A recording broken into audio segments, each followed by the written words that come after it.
experience a world of choice.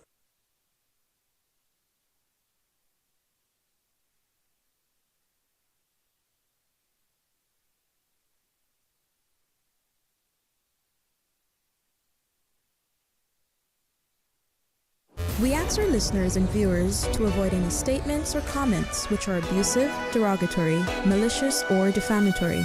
Do not use indecent language or make any statement that is false or misleading. Call 1-800-534-8255, 949-6990, 949-8037, or WhatsApp us on 925-3261. Live from Radio Cayman Studio. This is For the Record with Orrett Connor. Hear from your government officials, independents, and the opposition on issues that matter to you. For the Record. Engage in an open dialogue between residents and lawmakers. With Orrett Connor. Informative, impartial, insightful. This is For the Record. For the Record. 1-800-534-8255. Your calls, your input. This is For the Record. And now, your host, Orrett Connor.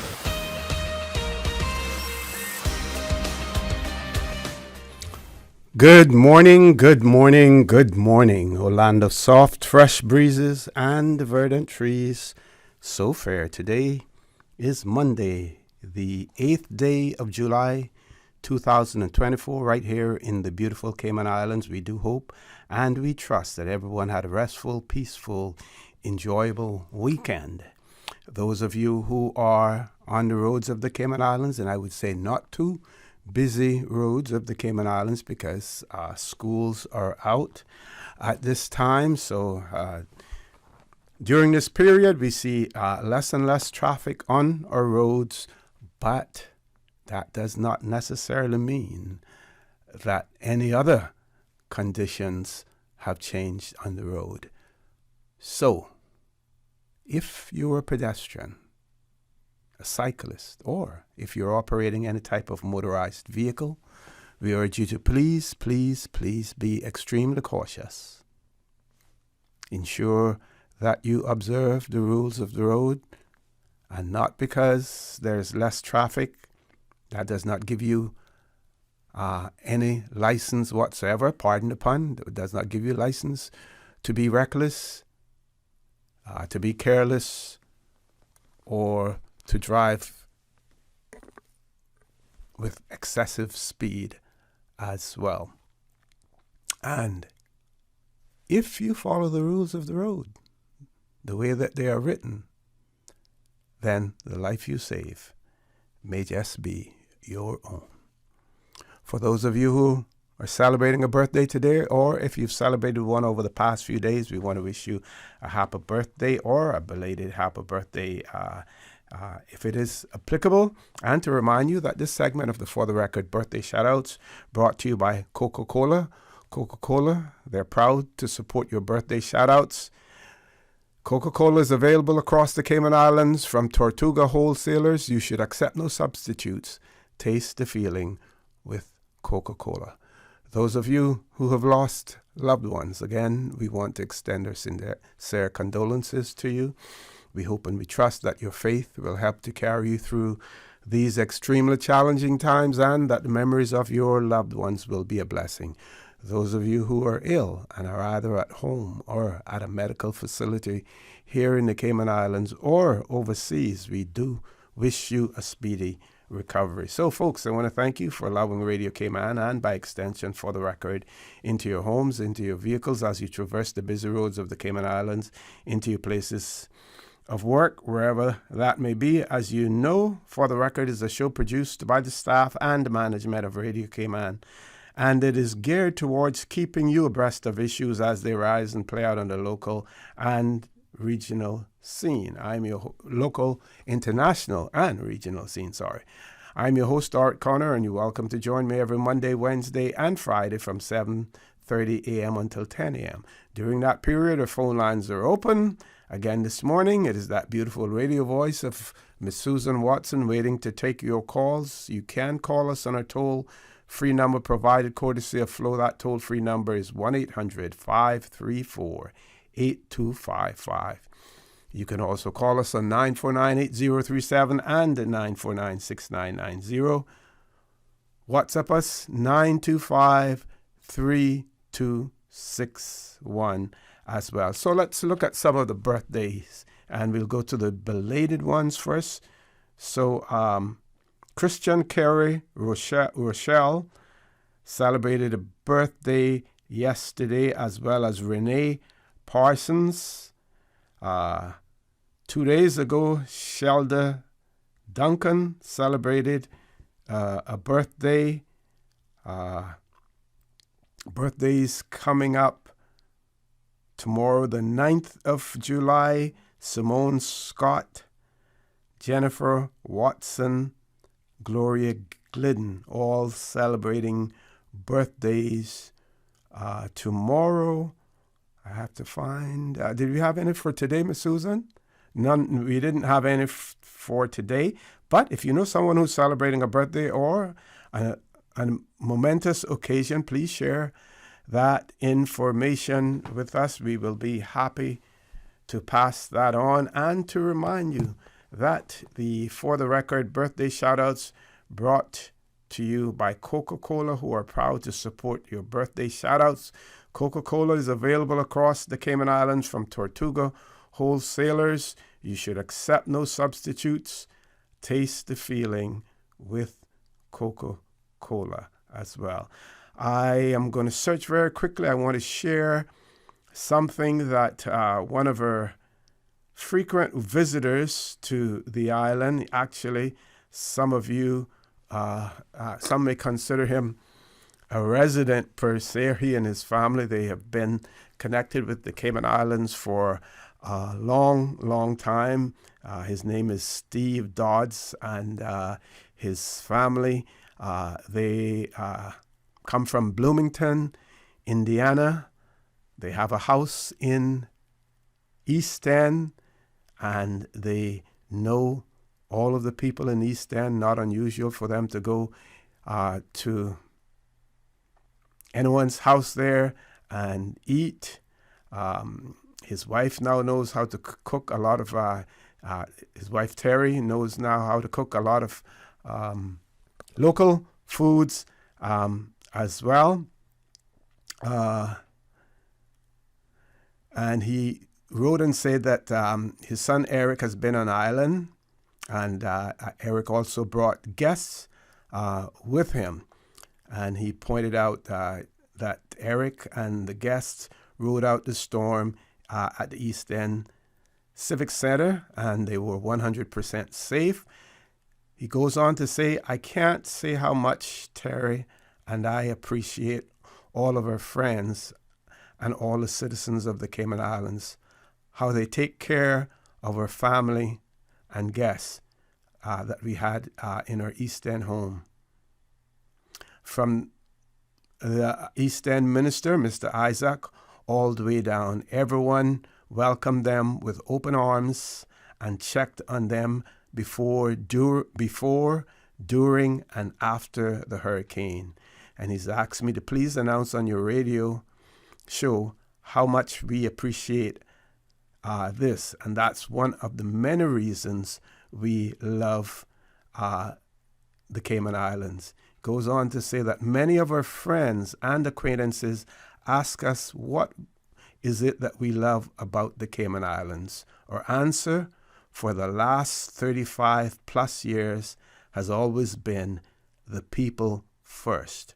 Our love of the sea and the island life, which is hard to explain, food, and he goes on to say, I'd better add cycling to the list as well. Of course, he's an avid cyclist, and he owns a bike store in Bloomington, Indiana, called Bicycle Doctor, as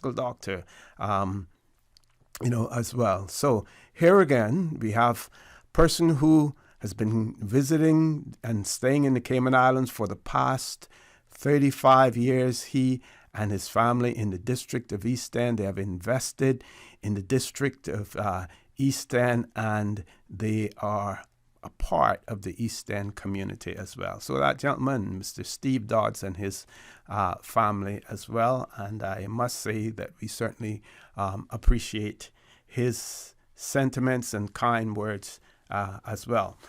Okay, I'm going to set the stage. We want to set the stage for today's show as well. And I am proud to say to you that we will have representatives from the Commission for Standards in Public Life in the studio with us.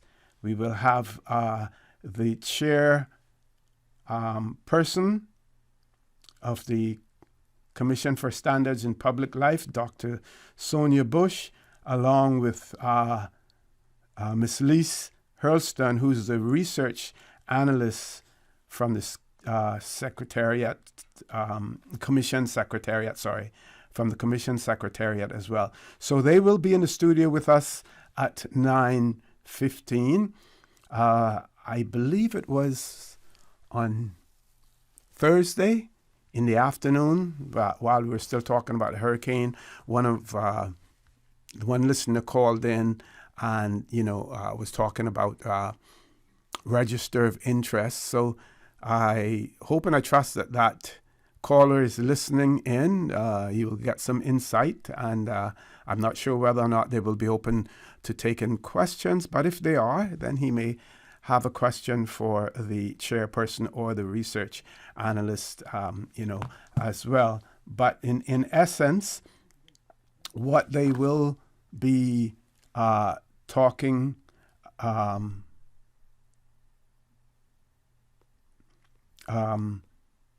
about, for instance, is what is the Commission for Standards in Public Life? What is the Register of Interest?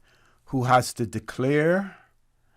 When do persons need to declare particular offenses under the Act?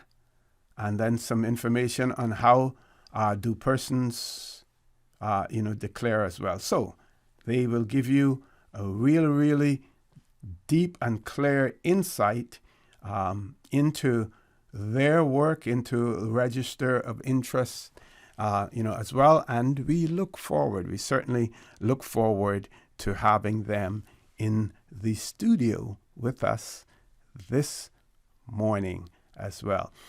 So also, two things occurred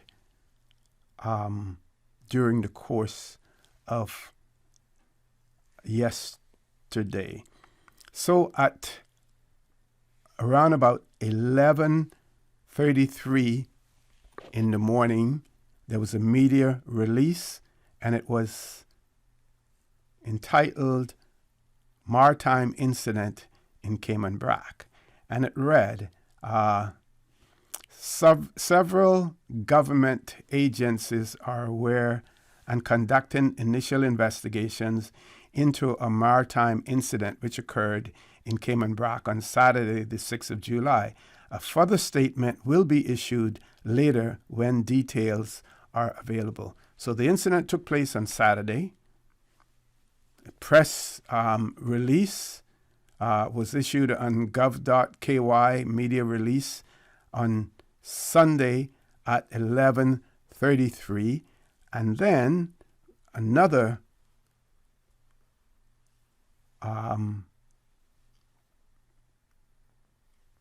update was given at 16:34, which would have been 4:34 in the afternoon. And the update then was on Saturday, the 6th of July, an oil tanker, the Sea Elephant, which was delivering diesel to Cayman Brac, was involved in an incident in the vicinity of the Cayman Brac port that resulted in damage to the hull of the vessel and the seafloor. There was no fuel leakage, but the vessel is still being monitored as a precautionary measure. The Department of Environment, Coast Guard, Maritime Authority, and other government agencies are investigating to determine the extent of damage to the vessel and the reef. As this is an ongoing investigation, further details will be disseminated where possible. So that is how things develop. And then, of course, there's a photograph of the vessel that they have produced as well. We also know that the Royal Navy, British Royal Navy, had a presence in the sister islands on the weekend as well. Don't know whether or not it was associated, with this particular incident, but I guess we expect more and more information to come out later on. But what was surprising was that when I saw the first report come out, I contacted some persons in Cayman Brac, but they knew absolutely nothing, about it. They had seen some persons had seen some what appeared to be official vehicles, but they weren't sure what it was related to as well. So the incident took place on Saturday at 11 something. On Sunday, we received official notification, and then we received an further update with details at 4 something in the afternoon, as well. And extremely grateful for the government providing that information. Some people are of the opinion that as soon as something happens, everyone should know about it, but it is also important for the government and its related agencies to have all of their ducks lined up and to ensure that accurate information is out there.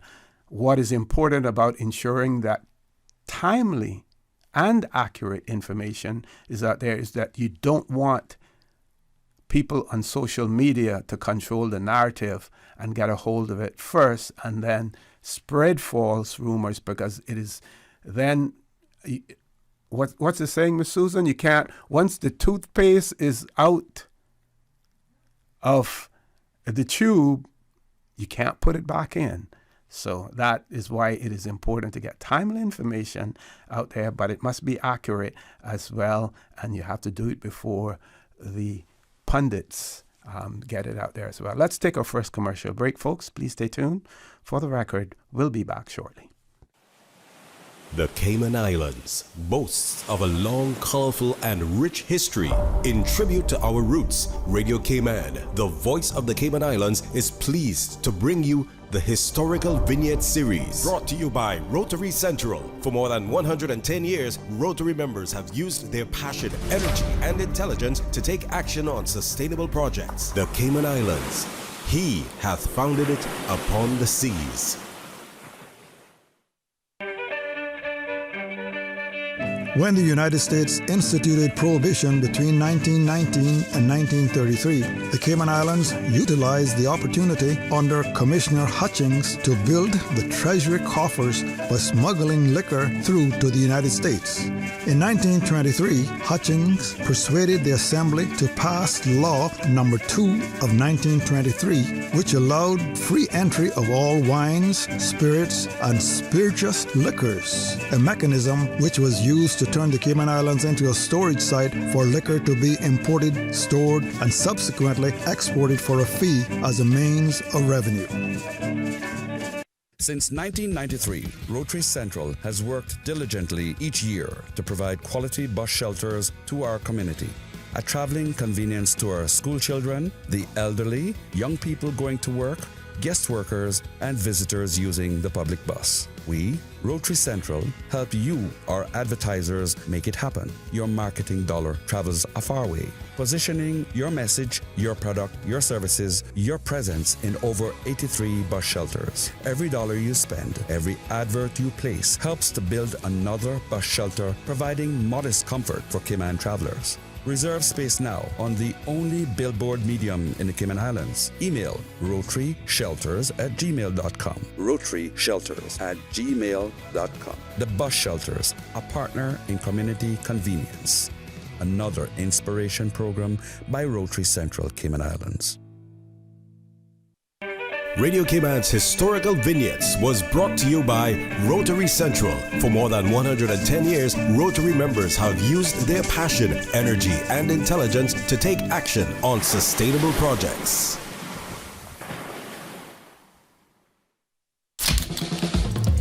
What's that? No sugar, same amazing taste? Coca-Cola Zero Sugar is here to stay. Classic taste, pure satisfaction. Be sure to stop into any Tortuga location and get your own case of Coke Zero. Or grab an ice cold one straight from the cooler. Brought to you by Tortuga Distributors Limited. Coca-Cola, taste the feeling, Cayman. She hear clunk and her car stop. I was just about to send her some money, so I send it straight to her JN money transfer card. It cost me less, and perhaps she use the card pay the garage right away. She'll get discount through the JN Rewards program in Jamaica.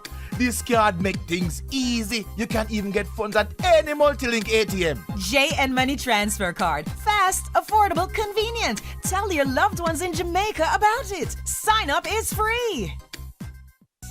At Doctors Hospital, we know life happens, and usually when you least expect it. So when unexpected medical issues arise, you need quality care close to home. Located in the heart of Georgetown, our accomplished team of physicians and medical staff treat minor urgent conditions such as migraines, chest and abdominal pain, shortness of breath, burns, broken bones, open wounds, and more. 24 hours, 7 days a week with no appointment necessary. Peace of mind is important when life happens. At Doctors Hospital, we're always here just for you. Need to speak to someone? Call 949-6066. Can you imagine your home completely organized? At Brand Source Custom Closets, we can. We specialize in designing and building custom closets and storage units for any room in your home, including the garage. With tailored designs and custom LED lighting solutions to fit your lifestyle and budget. Our custom closets expert is committed to enhancing the value of your home with a solution that is uniquely yours. Visit our showroom or call 623-6774 to schedule a no-obligation appointment with our design expert. Brand Source Custom Closets, 209 Dorsey Drive, Industrial Park.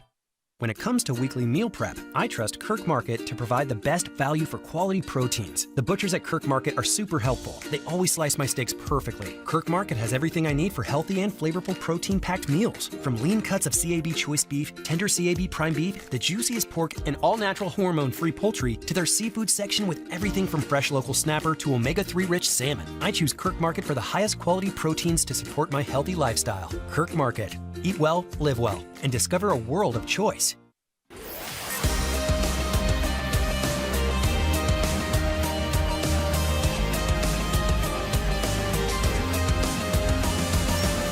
This is For the Record. Good morning and welcome back to For the Record. We have no guests in the studio. Our phone lines are open for 10 minutes. Those numbers are 949-8037, 949-6990, or WhatsApp number 925-3261. Less than 10 minutes now before we go to our 8 o'clock news as well. So what's happening throughout the world that we may have an interest in? Yes, the elections are over in the United Kingdom. The Labour government, 421 seats to 120 something for Labour. A lot of people may be interested in knowing what does a change in government have to do, how does it affect the Cayman Islands? Well, first, we are no doubt likely to get a new minister with responsibility for the overseas territories, and I've been scourging the internet to see if I can find that. And of course, once that has been done, then no doubt the governor here will advise us of who the new minister for the overseas territories is. Quite possible that they may already know that, but no official announcement has been made yet. I see that there are a lot. Of course, the Prime Minister has those ministers who sit in cabinet, and then there are other ministers who don't sit in cabinet as well. So I'm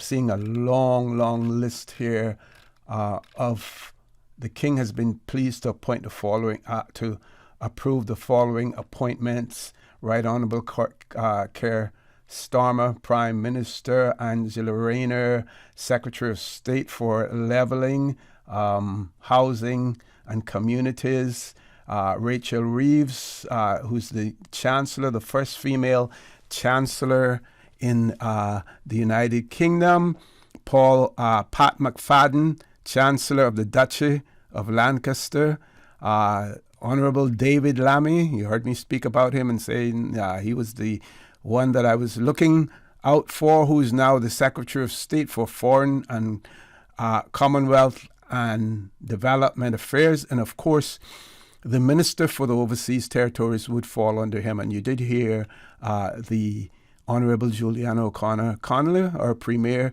here in the Cayman Islands, speak about the fact that she had a short conversation with him on, let me make sure I get this right now, would that have been Thursday or Friday, where he was checking in. So we have Yvette Cooper, who is the Secretary of State for the Home Office; John Healy, Secretary of State for Defense; Shabana Mahmood, who's the Lord Chancellor and Secretary of State for Justice. Also, they call him the Justice Minister. Wes Streeting, who's the Secretary of State for Health and Social Care; Bridget Phillipson, Secretary of State for Education and Minister for Women and Equalities. And I saw headlines in the BBC, on the BBC this morning, talking about they're first of all looking to recruit something like about 6,500 new teachers as well. I'm told we have a caller. Let's grab the caller. 4 minutes to go before 8 o'clock news. Caller, good morning. Welcome to For the Record. Good morning, Ossie. I hate to interrupt what you are going through. Have you found out who? No problem. No, that gives me an opportunity to continue to scroll down here to see if I can pick up who the person is responsible for the overseas territories. I don't know if these days with the internet, you do not know when something is fake. I thought I read something on Friday or Saturday that Keir Starmer had appointed some members of cabinet, and I think I saw that name, Lammy. Yeah, David Lammy. He's the Foreign Affairs Minister.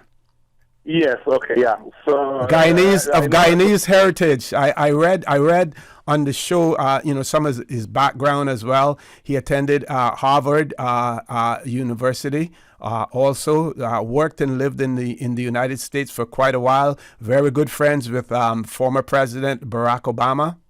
Yes.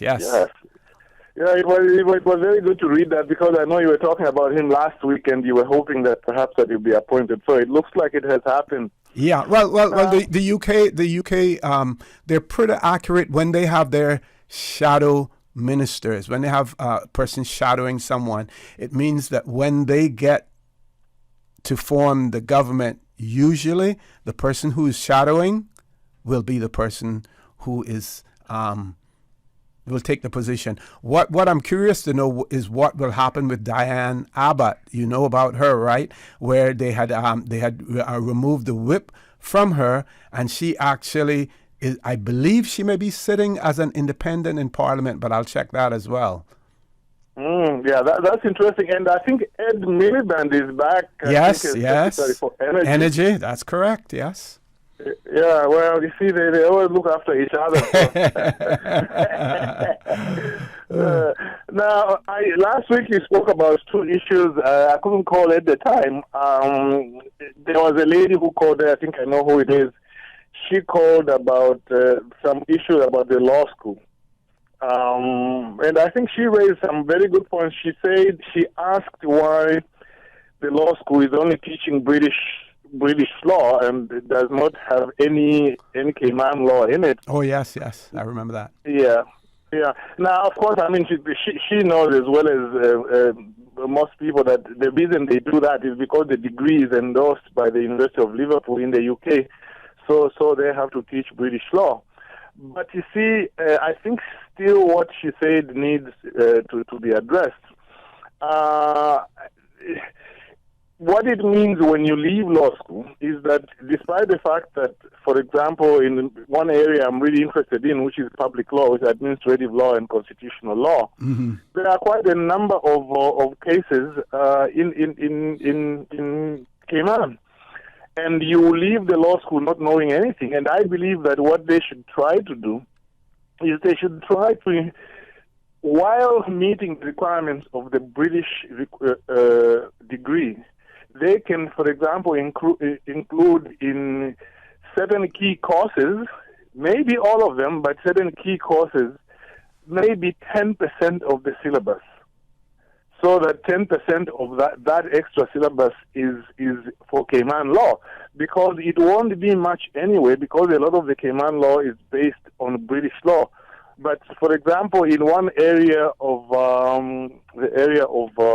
administrative law, I was myself rather concerned that the civil servants do not understand administrative law. And actually, that's one of the things which led me to write a book on Cayman administrative law and develop a course and so on. And the idea was to see if some public servants can be trained in that, or it could also be used for those lawyers coming to Cayman who have studied British administrative law but have not studied Cayman administrative law, to try and assist them in that. I see you are at your news time, so I have to let you go. Okay. Very quickly, I see a name here, Stephen Dockery. I hope I'm pronouncing that right. Dorothy, MP as a Minister of State in the Foreign, Commonwealth and Development Office. So maybe the overseas territories may fall under that, and they haven't mentioned it. I'll see whether or not that name comes out. But he's the Minister of State in Foreign and Commonwealth Office. Of course, you have ministers. Yeah, Minister of State for that. Yeah. So we'll see. We'll keep you informed. Yeah, we'll see. Because ministers of state, and they are like deputy ministers. Right, right. Yeah.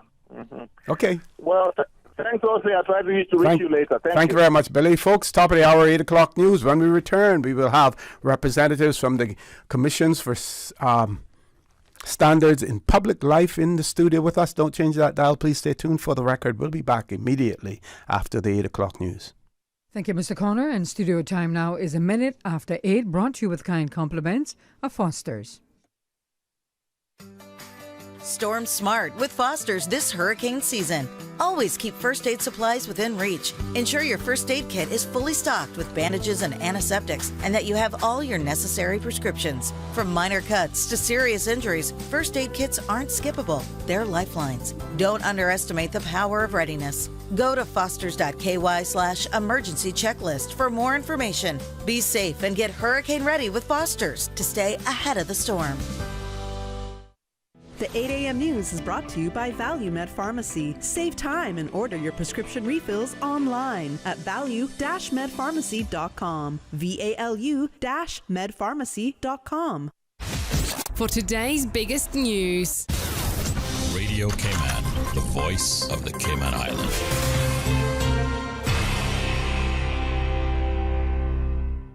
With your latest news, I'm Carsley Fuller. A car slams into the country corner wall this morning in Savannah. 911 tells Radio Cayman emergency crews were called to the scene of the single vehicle collision after the car, which was heading east, slammed into the sign. The call came in around 4:30 this morning. The driver reportedly fled the scene.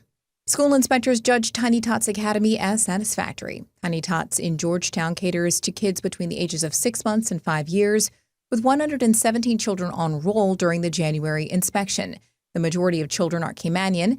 The team at the Office of Education Standards has judged the quality of education as satisfactory, the same rating the school received in its previous 2 inspections dating back to 2019. The report recommends improving leadership by, quote, developing robust systems for staff performance management, ensuring the early childhood setting consistently meets the requirements of all regulatory agencies, including regular inspections, and enhancing the self-evaluation process to ensure it's, quote, collaborative and accurate.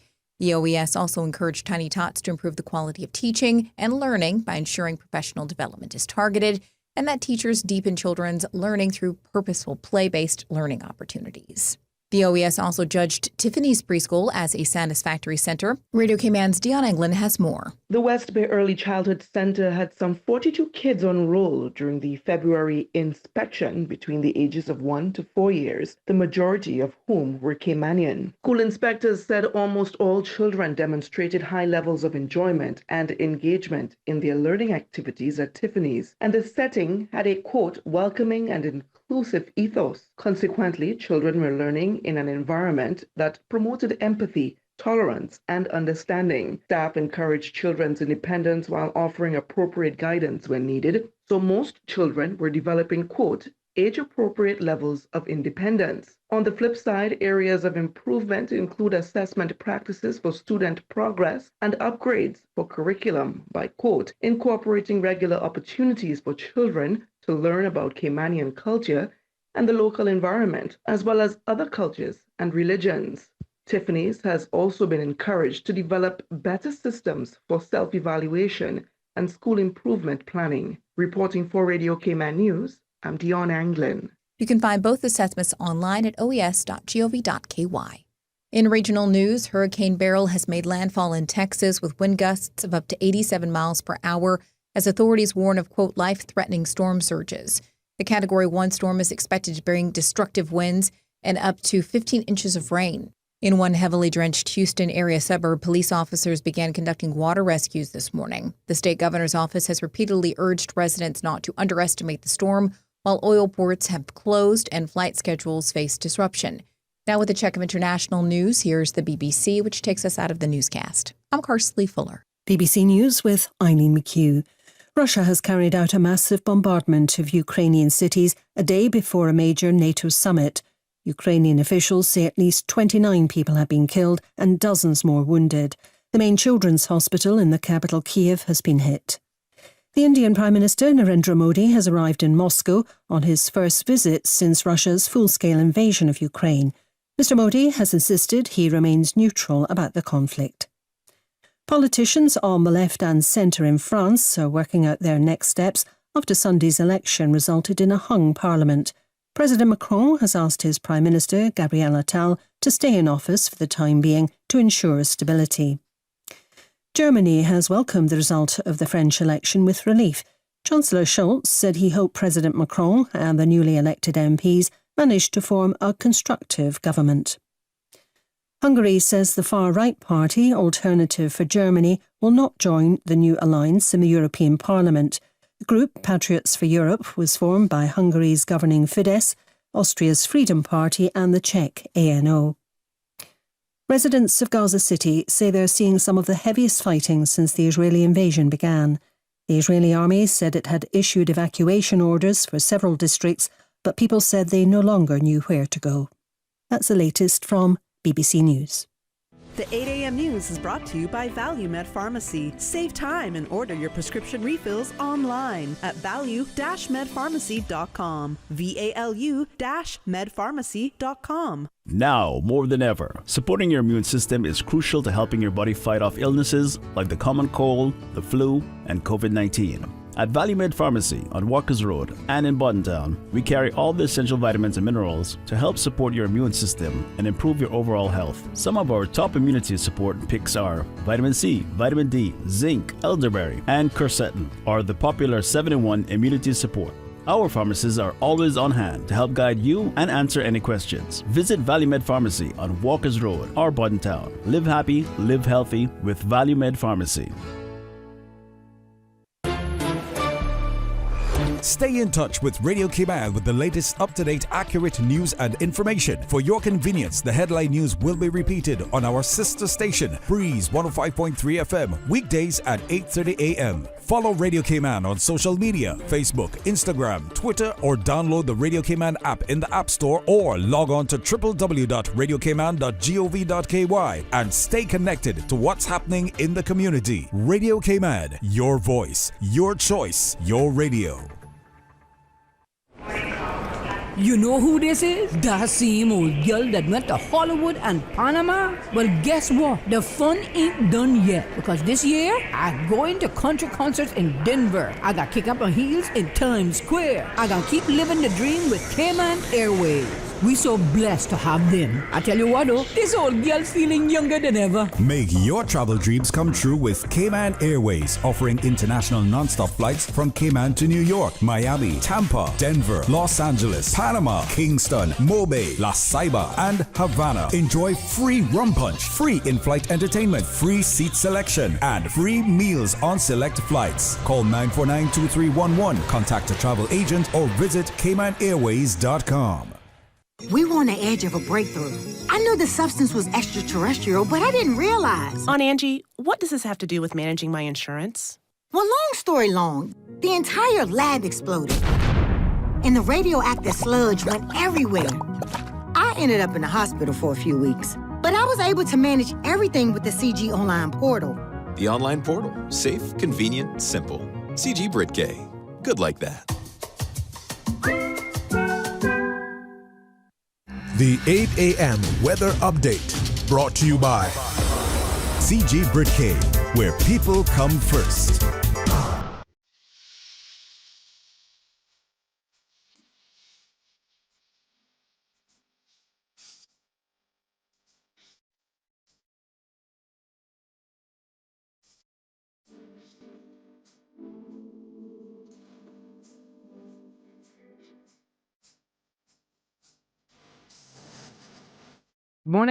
Good morning. Let's take a look at the latest weather report.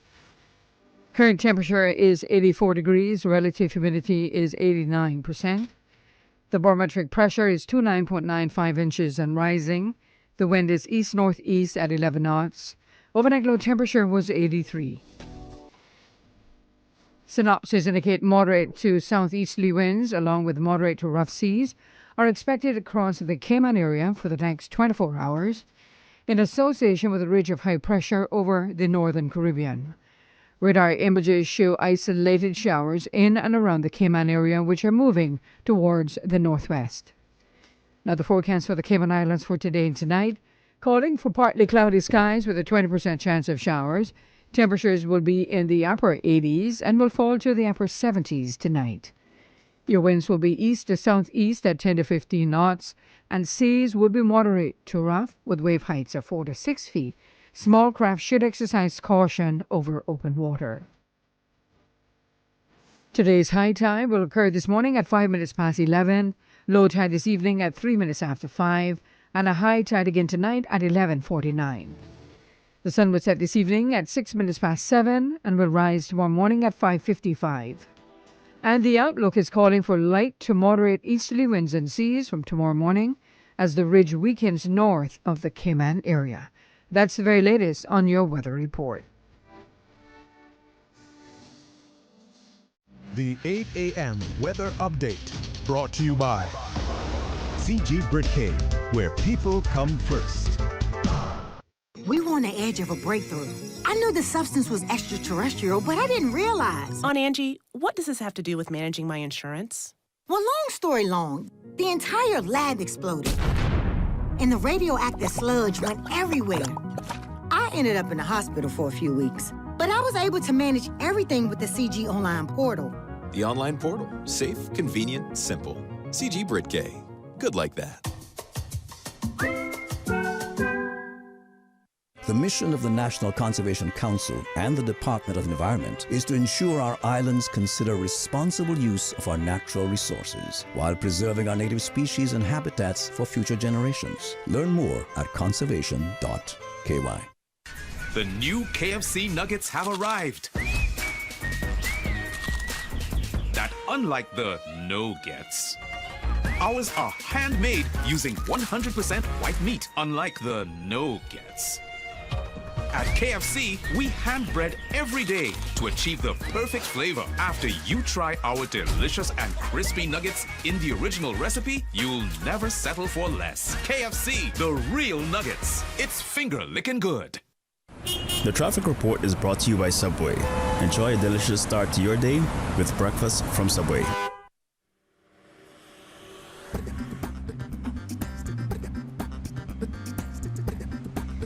Top of the morning to you. Let's take a look what's happening on our roads. Coming from the east, traffic is flowing moderately on Shamrock Road, Rick Creighton Boulevard. On the Linford Pearson Highway, traffic steady but flowing. And steady but flowing traffic on Crew Road as well, heading to Georgetown. Eastbound traffic on Crew Road is moving along pretty good. Godfrey Nixon Way and Eastern Avenue traffic flowing at a good pace, as well as coming from the West Bay four-way stop. No issues on Owen Roberts Drive as traffic is flowing light to moderate. And that's what's happening on your road. Some of our cameras are out from the storm, so please drive safe, and we'll have another traffic report for you at about 12:15.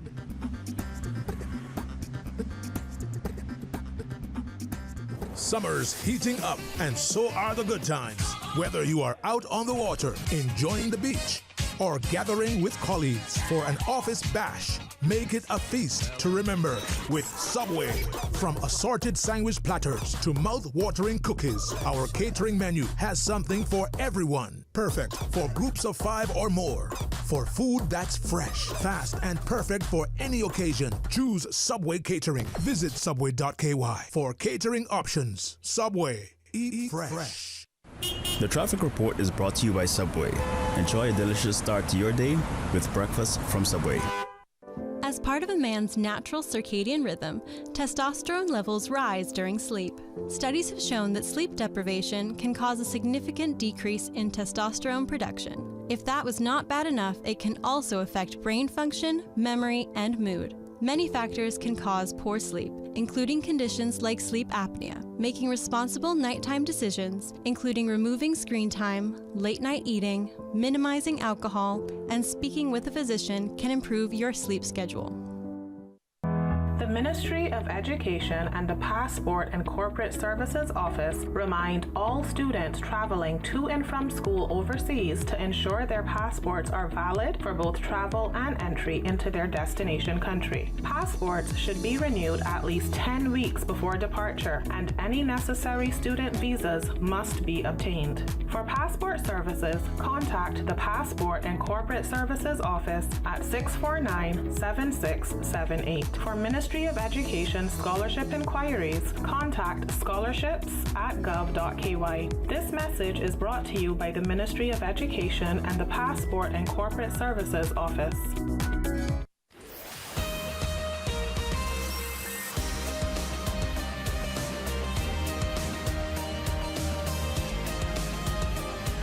For the Record with Orrett Connor.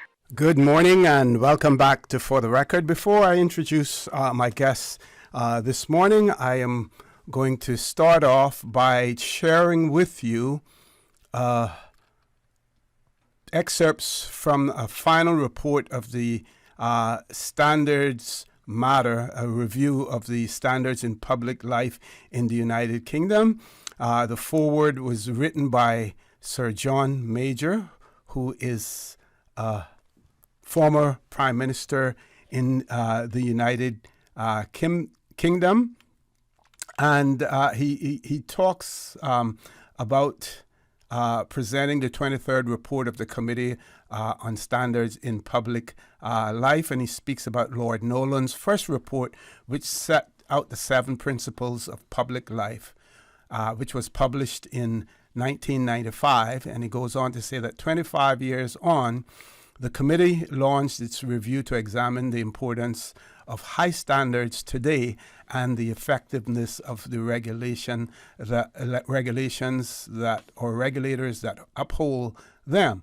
Goes on to say, we found that high standards continue to provide an important foundation to our democracy, our economic success, and our foreign policy.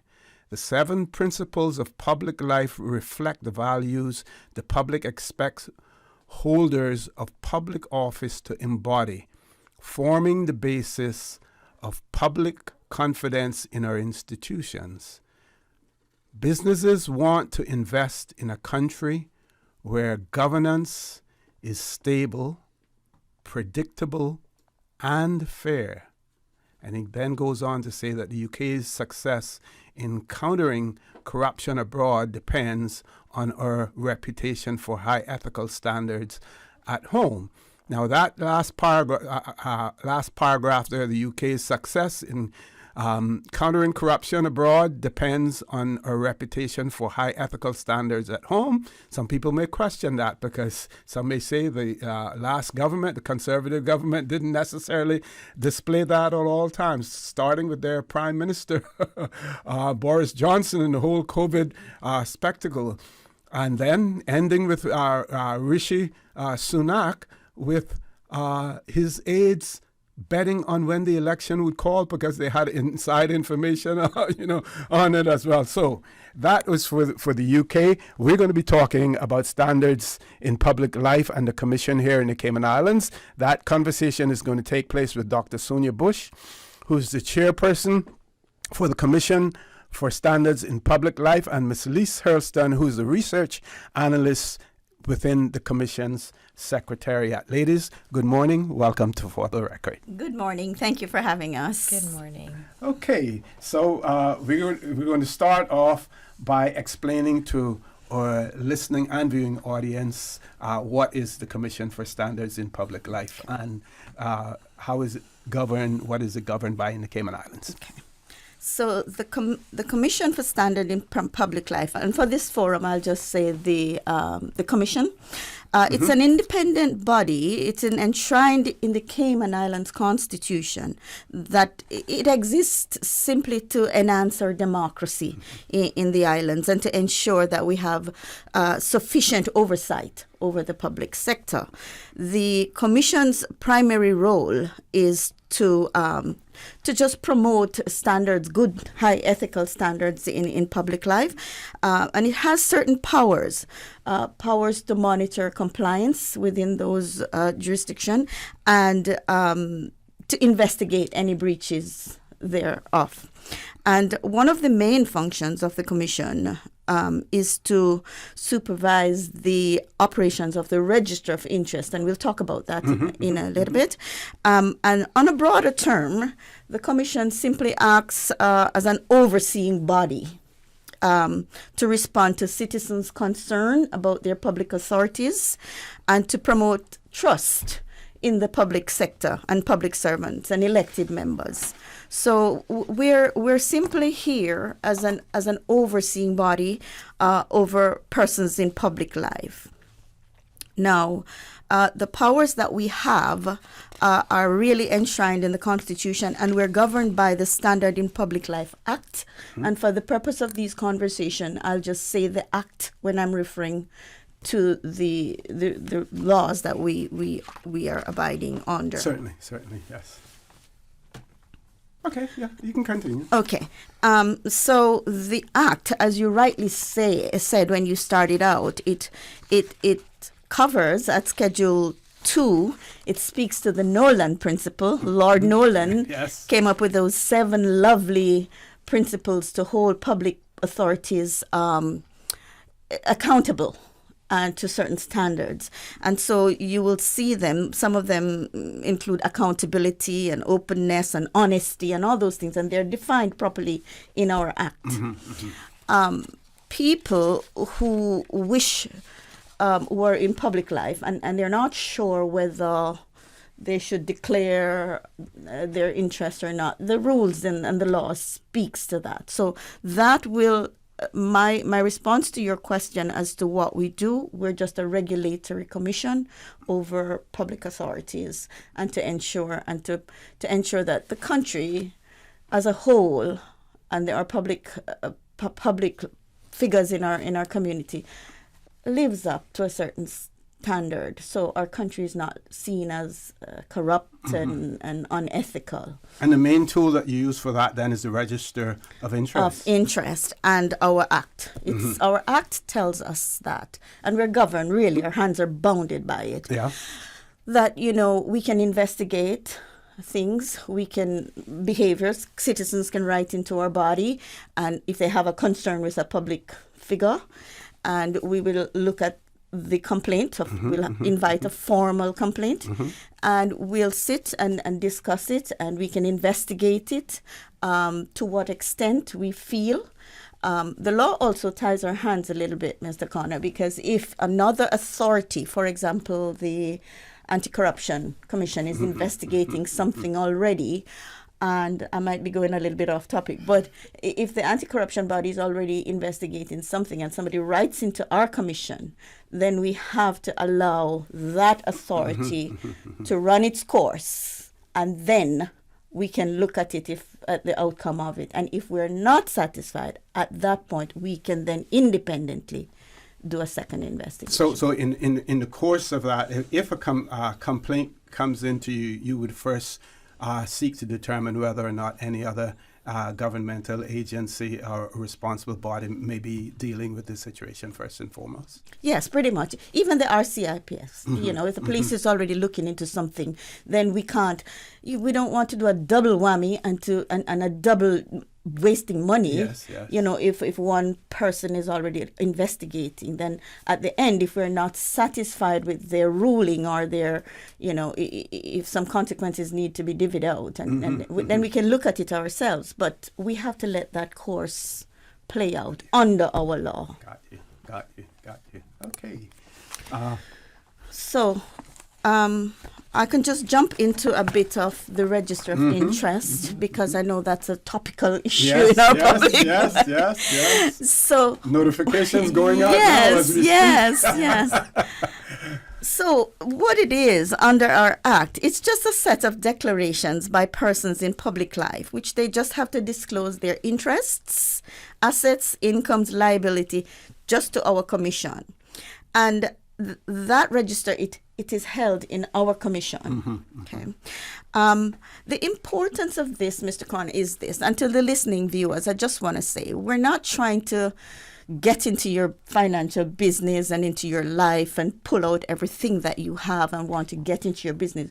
We just want to ensure as a commission that we prevent any conflict of interest with government contracts, with government involvement in things, with just any person in public life operating as a private citizen as well. So we have to balance all of that out. So it's an important exercise for us, really, to have good governance and a balancing act and prevention of certain unethical conducts in our small society, because we're small and the word goes around. But on the global forum, we're a big player, so we have to be mindful of those. Okay, and these disclosures, do they vary depending on the position that the individual holds, or is it a cookie cutter for disclosure? So I'll just jump in there, Miss Sonia. So there are different categories of persons who can declare. And as Miss Sonia was describing in the Act, Schedule 1 of the Act lists all of the persons in public life who are required to declare. And can you give us some examples there? Sure. So there's 10 different categories, which sounds like a lot, but it's really, we can group it into two distinct categories of those 10 groups that's listed. And that is people who are essentially members of parliament and civil servants. And then there are members of boards and commissions. And so those are the two distinct groups. For example, someone who is a chief officer, a deputy chief officer, a head of a department, a chief financial officer, that would fall into the first group of civil servants who would file declarations under what we call Schedule 1. And then board members or commission members, would be members of governing bodies of statutory authorities or government companies or commissions created by or under the Constitution. And so those persons would declare under Schedule 2. And I wonder if Ms. Sonia could maybe explain to us the difference in what is required to be declared under Schedule 1 and 2, the threshold. Under Schedule 1, the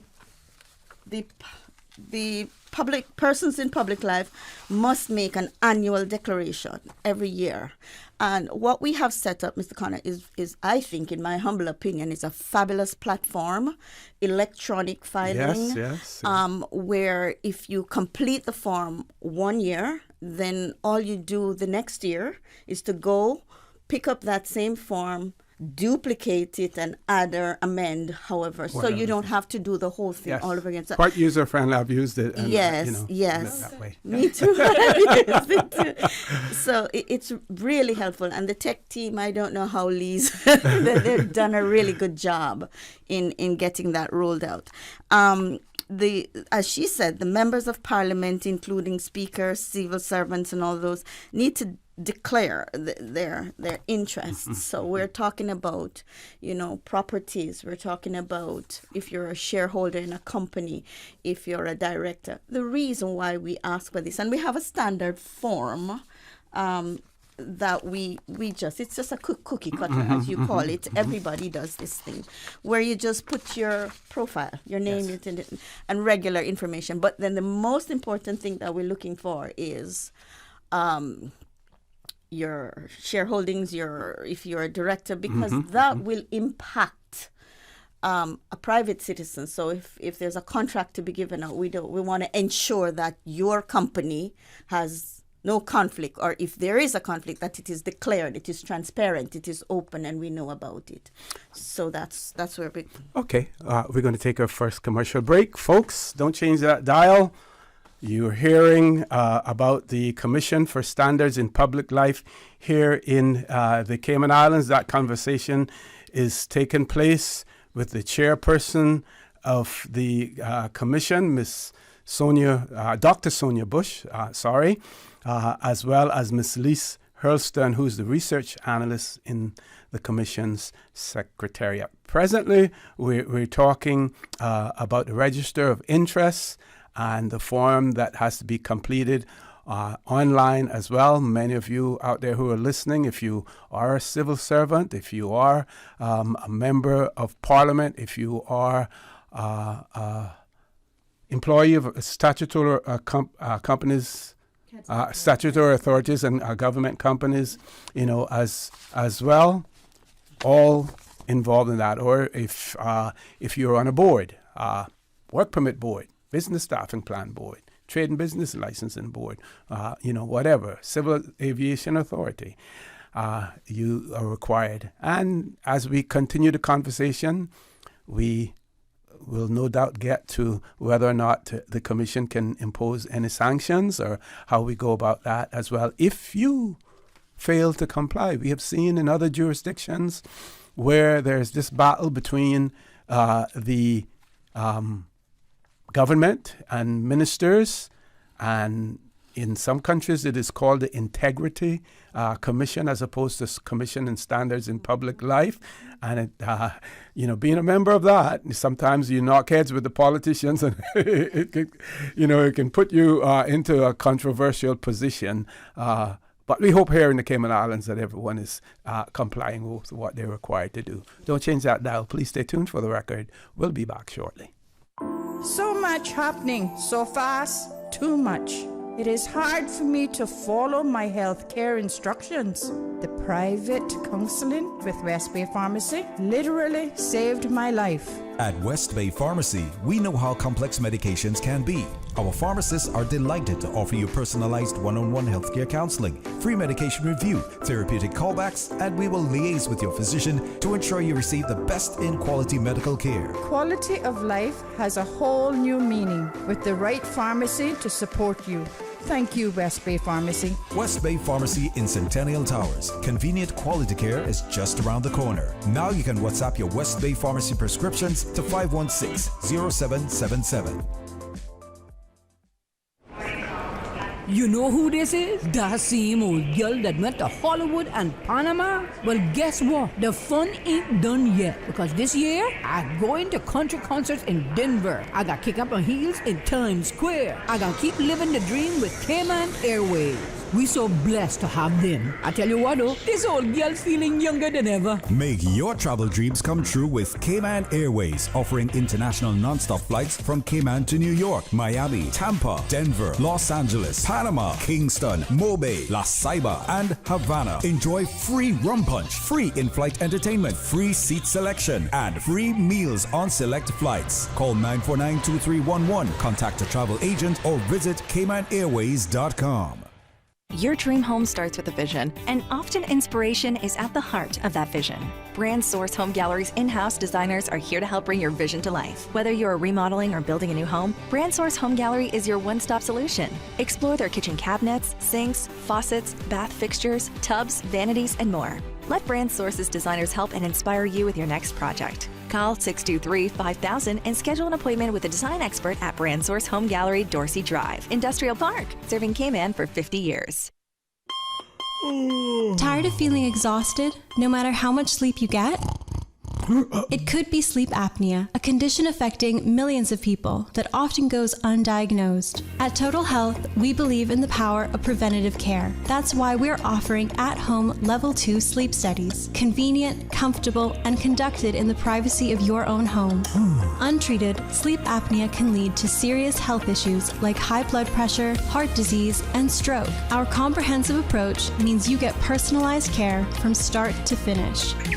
Wake up to a healthier tomorrow with Total Health. Contact us today at 333-2222 or visit totalhealth.ky to schedule your at-home Level 2 sleep study. Because a good night's sleep is just the beginning. Total Health, your partner in preventative care.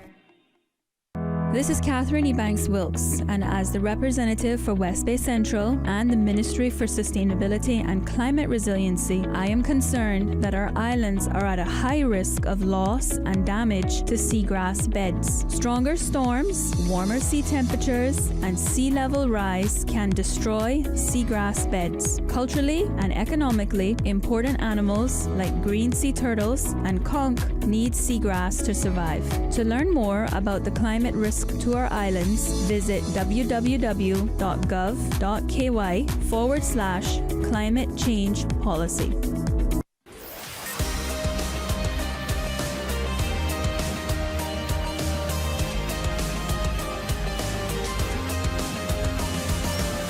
This is For the Record.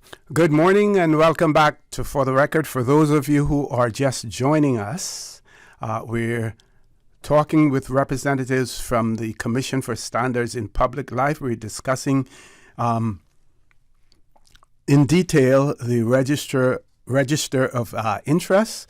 That conversation is taking place with Dr. Sonia Bush, who's the chairperson of the Commission for Standards in Public Life, and Ms. Lise Hurlstone, who's a research analyst within the Commission's Secretariat. We urge you to please listen carefully to this. There are many boards, there are many commissions that exist within the government of the Cayman Islands that are in need of membership. Now, people choose not to put themselves forward for various reasons, but if you have a social conscience, if you have a social commitment, then you really would be interested in serving your government, serving the people of the Cayman Islands in the capacity of being a board member or a member of some particular committee or commission. I'll hand the mic back over to Dr. Sonia. Thank you. Well, I must say that I was a little bit strong in explaining that, the importance of filing these declarations with our commission. Because it is important to us to prevent any corruption and to hold good standards in our country for not only our small society that everyone pretty much knows everyone, but for the global stage. We really want to be a community of ethics, and we do not want any negative information to be out against our country on the global platform, right? So what we're just saying to persons in public life is that we're not here to glean all information about you. Those who are serving on the statutory boards will need to file and declare all their interests, assets, liabilities, and so on. Is that so? Yeah. So now. the way the forms work is for persons who are board members. They have the same categories of information that they're required to provide. Yeah. But the caveat for board members is that they are only required to provide that information where there is a conflict in their personal circumstances with the work that they do for that particular board. And so in most circumstances, board members do not have conflicts. That's one of the reasons why you're appointed to the board, to be independent. And so many board members file nil declarations because you have no conflict to declare.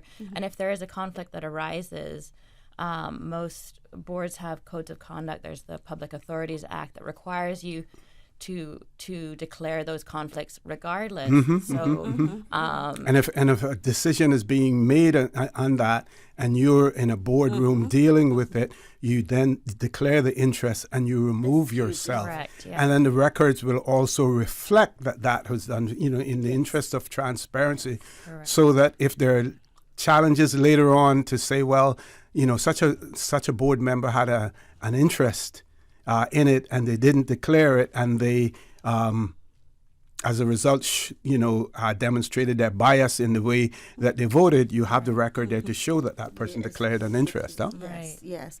So it's really not. We don't want to put the public into fear. We want to dispel any apprehensions about serving on boards, because really the country, we need people to serve on boards, right? So we want to dispel the fear that you have to declare everything. I can tell you this from a personal experience. I serve on this board, and my declaration is very, very simple, because if I have a conflict, the first person I'm going to let them know is my members, and I'm going to recuse myself. But if I don't have a conflict, I don't have to declare every single thing that I own on the form, or every asset or liability. So I want to just speak to the public to say you can serve on a board. You don't have to declare all your life story on the board. So we want to invite people to consider that. Second thing I want to mention is that the Register of Interest is set up, as I was speaking before, on a beautiful electronic platform, and that we know that some people are still traditional and want to use the form itself. And while we want to disencourage that one, we don't mind. Our offices are geared, and Lise has a team there that will accept the actual paper form, because we want to encourage filing. So we are stretching our arms in every direction to accommodate as much as we can. We also have call teams in our commission. If somebody doesn't know how to answer a question or doesn't know something, we're always on stand, especially now in July, right? Because the filings are due. Yes. So that is, we're encouraging. Then I just want to mention quickly, when persons need to declare, because that may be an issue where people don't know when they need to declare. All right, so we have different deadlines for different persons. An existing post holder will need to submit their declaration between the 1st and the 30th of July every year. So if you're existing, you just do that between 1st and July. If you're a new post holder, election nominees, new post holder, you need to submit your declaration within 90 days of assuming that role. Okay? So we're not so draconian in our law that we say 7 days. We're given enough time. And we have the ability in our law. It allows us to grant an extension to extenuating circumstances. So people who need to declare if somebody's traveling or sick or some circumstance, right, they'll write into us and we will extend our discretion in saying, yes, we'll extend you another few days. And if you're appointed to a position on a committee or on a board, after the deadline for declaration, you do that upon your appointment? So that's the 90 days Miss Sonia was just speaking about. So let's say you're appointed in end of September as a board member. Then you would have 90 days from the end of September. That would take you to the end of the year. So you have 3 months within that appointment date to file your declaration. And then thereafter, it would be annually, every July, between the 1st of July and the 30th of July. Got you. So while we're not here to bring a hammer down, we're here to encourage people to make their declarations. We have put into place tools in our secretariat, the filing, as I explained to you, the electronic, the call center, the call staff, and we're still accommodating the printed out forms. We try to discourage it, but we still accept it. There are consequences. And I hate to speak about consequences because I don't like to go there because we like to have them filed on time, so we don't have to go down that route. There are consequences and penalties and draconian ones, which our law gives us the authority to levy should parties fail to make their declaration on time. And we try to be lenient in some ways, but this year we're trying, because we have all the tools in place and we're doing all the media things to get people to do. So we're going to try to, abide by the law and encourage people to declare. But if they don't declare, then we really do have to, consider the consequences. Okay, good point for us to take a commercial break. Folks, please stay tuned. The conversation with Dr. Sonia Bush and Miss Lise Hurlstone will continue. Don't change that dial. Please stay tuned. For the record, we'll be back shortly. You know who this is? That same old girl that went to Hollywood and Panama? Well, guess what? The fun ain't done yet, because this year, I'm going to country concerts in Denver. I got kick up my heels in Times Square. I got keep living the dream with Cayman Airways. We so blessed to have them. I tell you what though, this old girl feeling younger than ever. Make your travel dreams come true with Cayman Airways, offering international non-stop flights from Cayman to New York, Miami, Tampa, Denver, Los Angeles, Panama, Kingston, Mobay, La Ceiba, and Havana. Enjoy free rum punch, free in-flight entertainment, free seat selection, and free meals on select flights. Call 949-2311, contact a travel agent, or visit CaymanAirways.com. At Doctors Hospital, we know life happens, and usually when you least expect it. So when unexpected medical issues arise, you need quality care close to home. Located in the heart of Georgetown, our accomplished team of physicians and medical staff treat minor urgent conditions such as migraines, chest and abdominal pain, shortness of breath, burns, broken bones, open wounds, and more. 24 hours, 7 days a week with no appointment necessary. Peace of mind is important when life happens. At Doctors Hospital, we're always here just for you. Need to speak to someone? Call 949-6066. When it comes to weekly meal prep, I trust Kirk Market to provide the best value for quality proteins. The butchers at Kirk Market are super helpful. They always slice my steaks perfectly. Kirk Market has everything I need for healthy and flavorful protein-packed meals. From lean cuts of CAB choice beef, tender CAB prime beef, the juiciest pork, and all-natural hormone-free poultry, to their seafood section with everything from fresh local snapper to omega-3 rich salmon. I choose Kirk Market for the highest quality proteins to support my healthy lifestyle. Kirk Market. Eat well, live well, and discover a world of choice.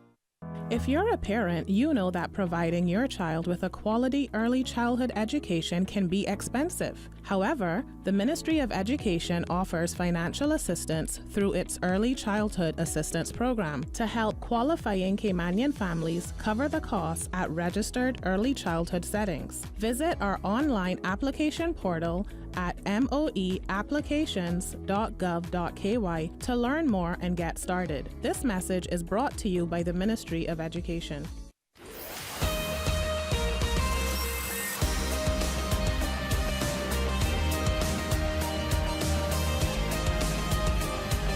For the Record with Orrett Connor. Good morning. Welcome back to For the Record. We're talking about the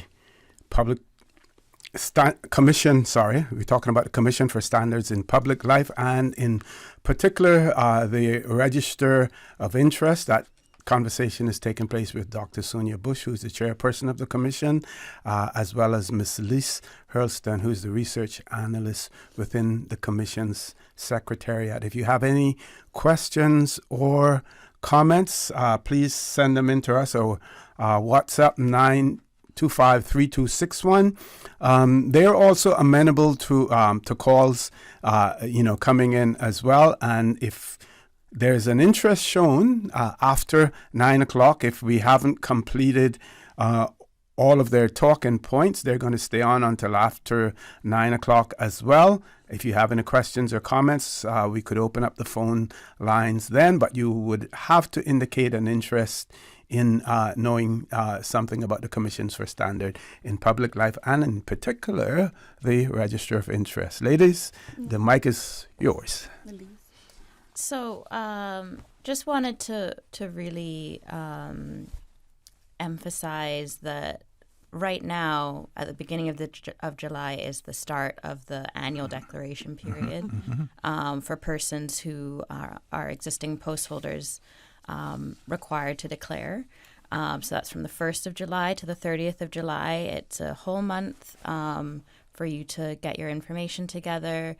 You can create an account on our online platform, which can be accessed by going to www.standardsinpubliclifecommission.ky and heading to the Register of Interest page on that website. If you have a pre-existing CIG e-services account, which you might have from doing the customs online system, or the DVDL, renewing your driver's license online, or your vehicle registration online. If you already have one of those, then you're halfway there. You create your e-services account, and then that logs you into our ROI online portal as well. And it's fairly straightforward. The system walks you through what you need to do. If you encounter any issues, we're available by phone or by email. You can call us at the Commission Secretariat offices at 244-3685, or you can email roi@standardsinpubliclifecommission.ky. And our staff are available to help you with any issues you might be encountering. And we really try to do the most we can to be helpful and supportive, because we know it can feel onerous to people, maybe a bit overwhelming, especially if it's your first time. And so we want to make it as easy as possible for you to file your declaration within the required time frame. So please, we welcome any calls or emails. And for those persons who still adhere and believe in using the hard copy, yes. Where are your offices located? So our offices are located on the 4th floor of the Georgetown Financial Center building, which is at the corner of Fort Street and Mary Street in town. You can, just pop by, and we're happy to give you a form to complete. Our office hours are 9 a.m. To 5 p.m., Monday to Friday. So you can come by and pick up a form, or we can email you a form. You can complete it and then turn it in person to our offices. The reason that we try to discourage that is just because it's not as user-friendly as the online system.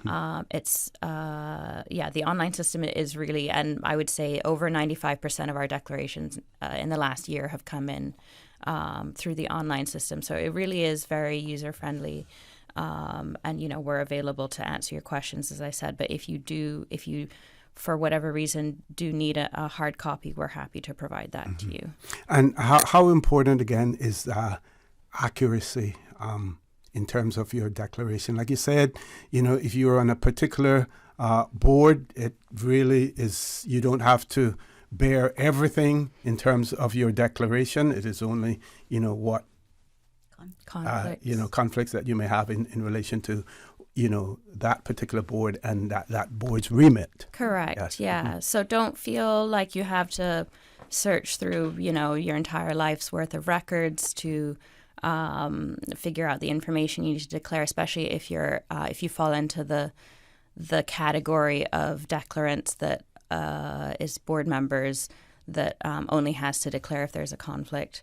In most circumstances, it will be very straightforward, not much content in the declaration, as you said, unless there is a conflict with the activities you're doing as a board member. So I think, Miss Sonia, from your, you can tell me, but I think it would take less than 20 minutes. Yes. To, if you're a board member, especially to complete your declaration. Yeah, it doesn't take, and like you said, if you have already completed one, then it's just a matter of updating. Yes, yeah. And can we speak about the government government? Yes. Yes. So for civil servants or members of parliament who are required to file declarations, and that's not every civil servant, just certain categories, usually the higher levels like chief officers, chief financial officers, heads of departments, heads of units in government entities or statutory authorities, chief executive officers of statutory authorities. Those are the persons who have the higher threshold of things to declare, and those are a bit more detailed. You are required to provide information in every category if you have any interests, assets, income, or liabilities to declare in those categories. For example, if you own property, you would be required to provide information on that. If you're a director of a company, you would be required to provide that information. But I will also point out sometimes people give us too much information, information that the form isn't requiring you to provide, such as, people might provide information on their mortgage and they'll provide the amount that their mortgage is for. That is not required. We don't require any information on the amounts of any assets that you have, the value of any property, the value of your shares as a shareholder. That is not required. We just need to know if you are a shareholder of in a particular company, what that company is, what your position is in that company. That very basic information. And this would be just owning common shares as well, where you're not, a board, a member of that, the board of that particular company. Let's say, for instance, if you held common shares in CUC that your parents bought for you, as a young person, and you still own them at this point in time. I think the law says that if you have any shareholdings or directorships, and that falls under one category. So obviously, if you're a director, you're on the board. But if you're just a shareholder, and again, you don't have to declare the value of those shares, but just to say that to note that you do hold those shares in that particular company. Yes. It's mostly for transparency. Yes. That's all. If should something happen, then we have it there. We review the form, we review the declaration, and then we keep them in storage just in case we have to refer to them at another time. So it's just a matter of transparency. Yeah, and to your point, Mr. Ossie, at the beginning when you read the statement from John Major, UK Commission for Standards in Public Life. The purpose of this is really to hold persons in public life to a high standard, to encourage public confidence in the public entities of our country, to encourage inward investment, because people will feel reassured that this information is proactively provided, that it's available for people to inspect if they wish to come and inspect the register, and that it provides that extra confidence boost that is really important for trust in our public institutions. Okay, ladies, I'm going to beg your indulgence if you can stay a little bit until after 9 o'clock as well. And before we go to the commercial break, one of our listeners has written and said, there's a perception that appointments to boards and committees are political.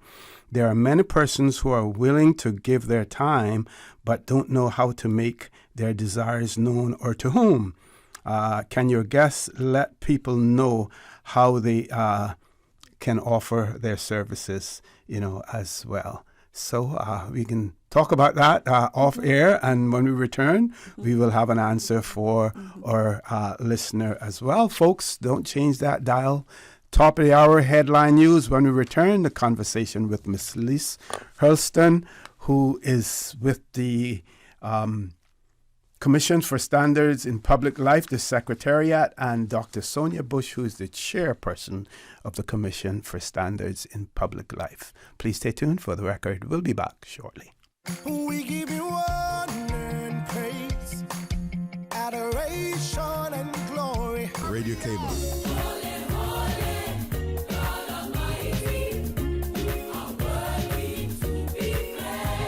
Praise time. Praise him, praise him. Come and let's praise the Lord. Come and let's praise the Lord. Praise him in the morning and in the evening. Oh, let's praise the Lord. Praise time in the morning. Praise him, praise him. Weekdays 6 to 6:30 a.m. Radio K-Man, waking you up.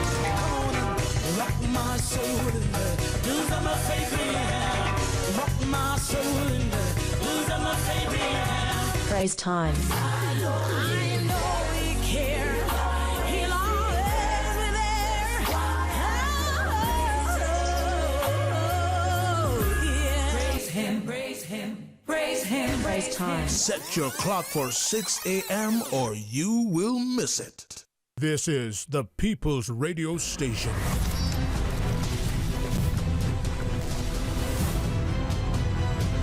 Radio Cayman in the Cayman Islands.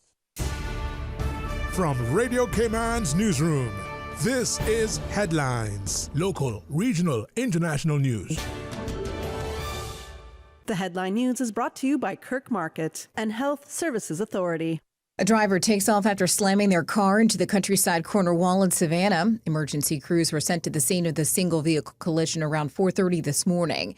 The driver reportedly took off, and the scene has since been cleared. A children's hospital has been seriously damaged in the Ukrainian capital Kyiv as 24 people were killed in Russian strikes across the country. In Kyiv, at least 10 people were killed in a rare daytime attack on the city. Footage from a children's hospital showed major damage, and the city's mayor saying there had been a number of casualties from the blast. The head of the military administration in the central Ukrainian city said at least 10 people had been killed there, with 3 more killed in eastern towns. Several more senior members of President Joe Biden's Democratic Party have privately joined calls for him to hand over his candidacy for November's election to another candidate. During a group call with House Minority Leader Hakeem Jeffries, 4 congressmen were explicit in urging Mr. Biden to step aside. The quartet were joined by others who voiced concerns about Mr. Biden's fitness for office after a recent stumbling debate performance. Those are your headlines. I'm Carsley Fuller. More news available at www.radiocayman.gov.ky. Check out our social media pages: Facebook, YouTube, X, formerly Twitter, Radio Cayman Headline News.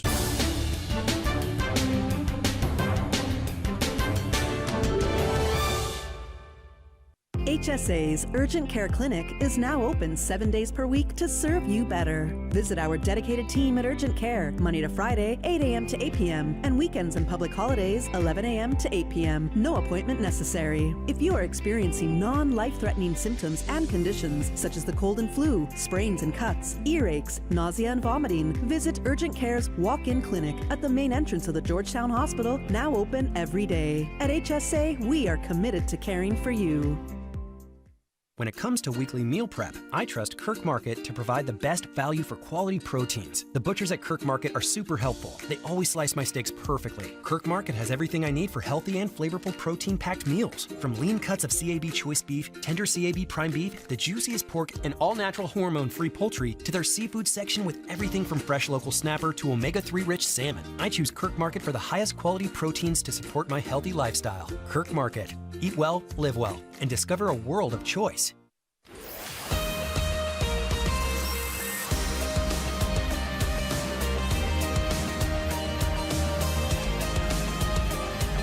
For the Record with Orrett Connor.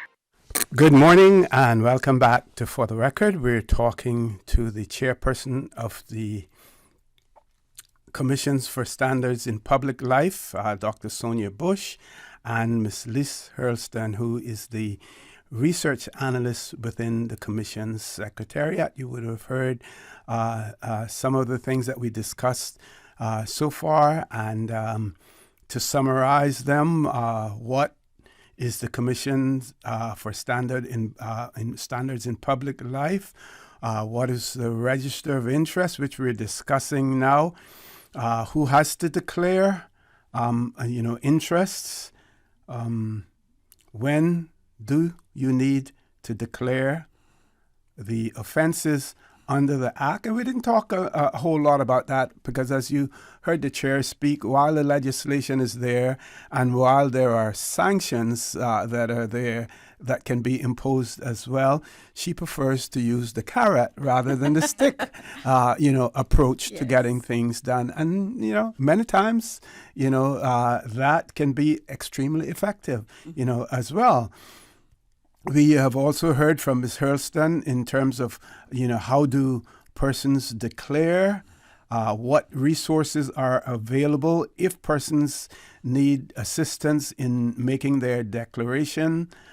If you have limited access to a computer, we still, in the hard copy days as well, still accommodate those. And one of the things that we're going to be talking about also is confidentiality and access to the Register of Interest. But again, I'm going to ask the chair and the analyst to talk about the main purpose of the Register of Interest, not to know what it is that people own, how much they own, but to identify any conflicts that may arise in relation to their performing their duties on whatever, in whatever entity they're a part of. Okay.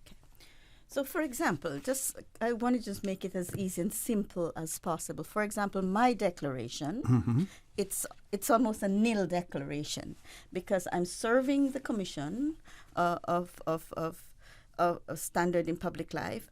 But most of what I own and do outside of the Commission will not be conflicted with the work that I do in the Commission. No relevance whatsoever. And so therefore, I don't have to list every single thing, bank accounts, properties, shareholding, anything. I don't have to list. If I'm doubtful about something, I will look into the law, and then I will call the Commission Secretariat, mostly the Analyst, who the wisdom of sitting beside me here, and I'll discuss something, and I'll speak with my board members about it, and then take it from there. But I want to encourage the public that you do not have to declare every single thing.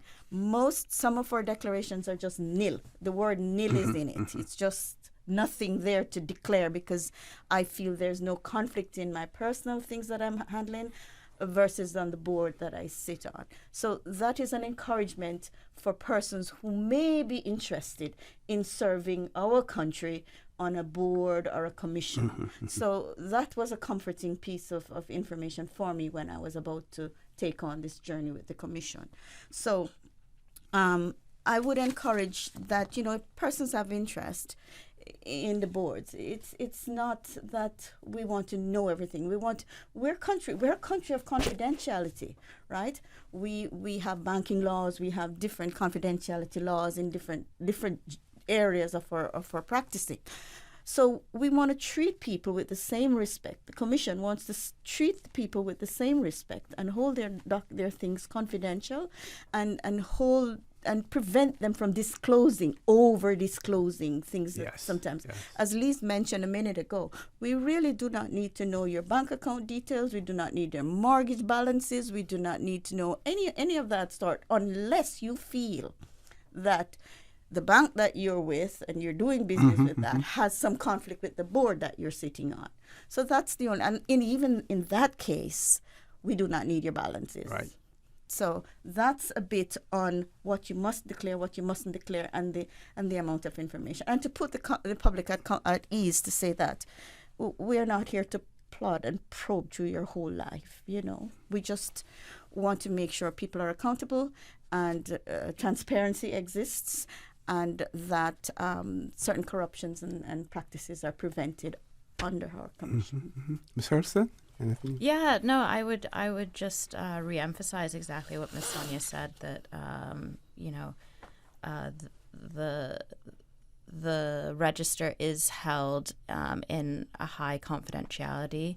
That persons who the public can come and inspect the register. Which can be done at the Commission Secretariat offices during our office hours, which are Monday to Friday. We say, give us a little buffer between the opening and the closing, so 9 a.m. to 4:30 p.m. And we recommend that you make an appointment just so that we can make sure that we are available to help you if needed. But no one sits with you while you're looking through the register. We have no idea you don't have to tell us who you're looking up or what you're looking up. But, there's a computer available to look for the online one. And then if you're looking at any hard copy ones that have been filed in the past, we provide you with those binders, and then you're free to look at what you wish and then return them to us when you're done. Is there any plans on digitizing those hard copies so that everything would be accessible online eventually? I couldn't speak to what the plans are, but that's certainly not the case at the moment. We are quite strict with how you view the hard copies. You cannot take copies of anything that is in our office. That's part of the regulations, the Standards in Public Life regulations. You can't take photocopies. Any electronic duplication, so photographs, anything. You can take notes of what you see or read, but you can't duplicate any part of the register. I don't know if Ms. Sonia wants to speak to any plans for digitizing. I am going to. We're now in the process of amending our laws because there's certain things that we found that could enhance the practice of our commission. So yes, it would be helpful. It really would be very helpful if we could get those manual forms when they're submitted on an electronic platform, so that it becomes very easy for both the declarant and the staff at the commission to work through this. And then, for the listening public, we're not just here saying declare. We, the commission, we also have an obligation under these same Nolan principles that you spoke about earlier. We are accountable. We have to be, honest. We have to be selfless. We have to look about the country's business. That's why we're here, to make sure our country stays at a nice buoyancy as we are now on the global platform. So. Could the person that wrote in about serving, on particular boards, we know that the governor has, put out made a clarion call for persons who have an interest in serving to provide their bios, provide the information, to her. There are certain appointments that the governor herself can make, to certain boards. And like the writers say, there are positions that are political appointees. For instance, the I think Work Permit Board. And, at one point in time, I'm not sure whether or not it still exists, you had to have the representation from each electoral district. And then there are certain things, like there are certain boards or commissions that require the chairperson to be a lawyer. Yes, to have legal standing, as well. In terms of your board, the appointment, if someone was interested in serving, on your board, how would they go about that? What I would say, and this is a very great question from your audience, it's really, really, really important. So what I would say is, yes, the governor has a say. She finally blesses the application, so to speak. So our board is very peculiar, and at Part 2 and Section 4 of our law sets out exactly you must be a lawyer, or you must be an accountant, and you must have X amount of experience over the years. And I could go through the whole law, but I don't want to use the forum to do that. But I would just invite parties to have a look at Section 4 of the Act. Now, we would say, we invite you to write into our commission, express your interest, send your resume so we can have a look at, because first we need some diversification on the board, different minds, lawyers, accountants, different minds to think. So send your application in, we'll have a look at it, and then we'll put a batch together and send it up to the governor, so she then can have her input and recommendation and so on. That's how really I was appointed. I got a call from the commission, not from the governor's office, just from the commission, someone asking if I would like to assist. And that's how it works. So we're open. We're actually asking parties if they're interested. Please do send the request in. We now have 3 parties, 3 board members. We are still looking for 2 more. So, yeah, we would love to have your interest. Is there an email address we can provide for them, Lise? So if persons are interested in becoming board members for the Commission for Standards in Public Life, they can email the Commission Secretariat at commissionssecretariat@gov.ky, or they can email the Commission's email, which is info@standardsinpubliclifecommission.ky. And as Ms. Sonia said, give us your information, perhaps a CV or a resume. We do have a form you can complete, but we can send that to you if you let us know you're interested. Okay. One of our listeners wanted to know what's the difference between a commissions. Well, I believe what they mean here was the difference between a register of interest and beneficial ownership register. I don't know if we could speak to the beneficial owners register, because that is not related to what we do. I think that's under separate legislation under. And it has to do with company ownership. Yeah. Right, and that's operated by General Registry, I believe. Right. So the register of interest is empowered by the Constitution. The beneficial owners registry is not in the Constitution. Right. And the register of interest is it's executed according to the Standards in Public Life Act. So you would need to look at the different legislation and see how those two things differ, and what. Okay, ladies, if you haven't covered everything, I have 2 options here. I can give you an opportunity for some closing comments now, or we can go back to another commercial, which may bring you until 9:30, if you don't mind. Any commitments that you? No, I don't have any commitments. Okay, Ms. Susan, we're going to take another commercial break. The ladies are going to stay with me. Folks, please stay tuned. For the record, we'll be back shortly.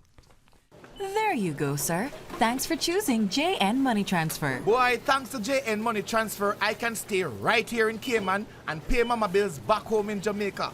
Her water, light, phone and other bills never late. Every month I pay everything in one place. Make payments to over 30 companies in Jamaica through JN Money Transfer. Fast, affordable, convenient. Call 1-800-744-1163 for details. West Bay Pharmacy in Centennial Towers, a compounding story. I don't think people realize how pain creeps into your life. It has a way of robbing your strength. I really don't like taking prescription medication orally. West Bay Pharmacy in Centennial Towers. They understand. When it comes to compounded medication, it's personal. So whenever there's a problem with some medication or treatments that's not working right, then a physician will call me and say, hey, they're having bad side effects from this medication. Compounding pain cream changed the game. Made special for me. Significant pain relief in the form of a cream. That is a new experience for me. It's changed his life.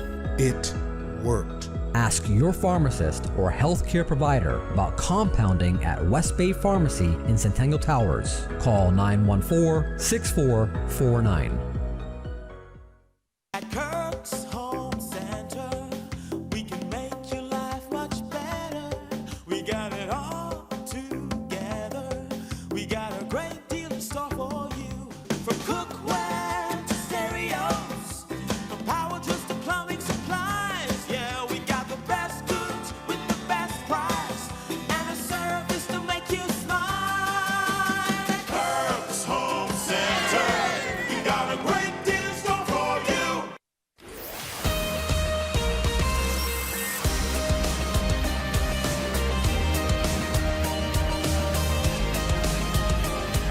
For the record, with Orrett Connor. Good morning and welcome back to For the Record. We're on the last leg of the show. Well, I said that before too. At 9 o'clock, we're on the last leg of the show with the representatives for the Commission for Standards in Public Life. They are Dr. Sonia Bush, who's the chairperson of the Commission for Standards in Public Life, and Ms. Lise Hurlstone, who's the research analyst at the Commission's Secretariat. Ladies, back over to you. Okay. Thank you very much. I just want to say thank you for having us, and this is really an opportunity for us to let our listening public know that if you are a person in public life, then it is time for you to consider and to actually make your filing of your declaration to our commission. The time to file is between the 1st of July and the 30th of July, so you have a few more days. Lise will provide you with some more information as to how to file and information as to where the office is. In the interim, I just want to say to you that whatever information you give to us, it doesn't have to be every single thing about your life. I've said this several times, but I really want to drive the point home. You just have to declare things that you believe would be in conflict with the board or the commission or the authority that you serve on. So your confidential information is not really required to such an extent where you have to provide bank account details and mortgage details and balances and all that. That's not why we're here. We just want to uphold the laws to prevent any corruption. We want to abide by the Nolan's principle, which is to make sure that we're accountable and we're honest and we're selfless in doing our job as public servants. And quickly, I just want to say that we're not here to bring the gavel down or levy consequences to the extent. We just want to encourage you to come in and do the filing of your declarations. Lise will, and if you're interested in joining a commission, all you need to do is to just send an email in. Lise will give you the email address to send in. The application will be reviewed and then it will be addressed. So it's not a onerous task to do that. So I'll just turn over to Lise now so she can provide you with the contact details and the email addresses and the information how you can go about filing. And we make it easy for you because we have an electronic platform that is very easy. Yes, yes. And if you could, you pointed out that the month of July for filing. Yeah. Now, what happens after the 31st of July? Is the portal then closed off so that persons can't file? Even though we want to encourage everyone to file on time, what happens if for some reason or another person is unable to file? Will they be able to file beyond the deadline? You are, the portal never closes. Okay. We are always accepting declarations, even if they're late. We don't want to make it difficult or impossible for people to file their declarations. What's important to us is that they are filed. So even if, you're a few days late or you were on vacation or you were, ill for the month of July and you forgot to file your declarations, it's still possible to do so. The website that you go to is www.standardsinpubliclifecommission.ky, and you go to the Register of Interest page, and that will walk you step by step through how you can file your declaration. We have many resources on the website, such as tutorial videos, guidance documents, frequently asked questions, or you can contact us directly at the Secretariat by calling 244-3685 or email roi@standardsinpubliclifecommission.ky, and we are happy to help you. Our offices are located at the Georgetown Financial Center, which is on the corner of Mary Street and Fort Street by the Work Building, on the 4th floor there. And as Ms. Sonia has said, the deadline for annual declarations is currently open between the 1st of July and the 30th of July. So yes. And if a person feel like they're not able to file within this period, please just send us an email and ask for an extension and explain the circumstances for the request. And we're very open to considering your request for extension so that, you can smoothly, file your declaration if and when it's convenient for you.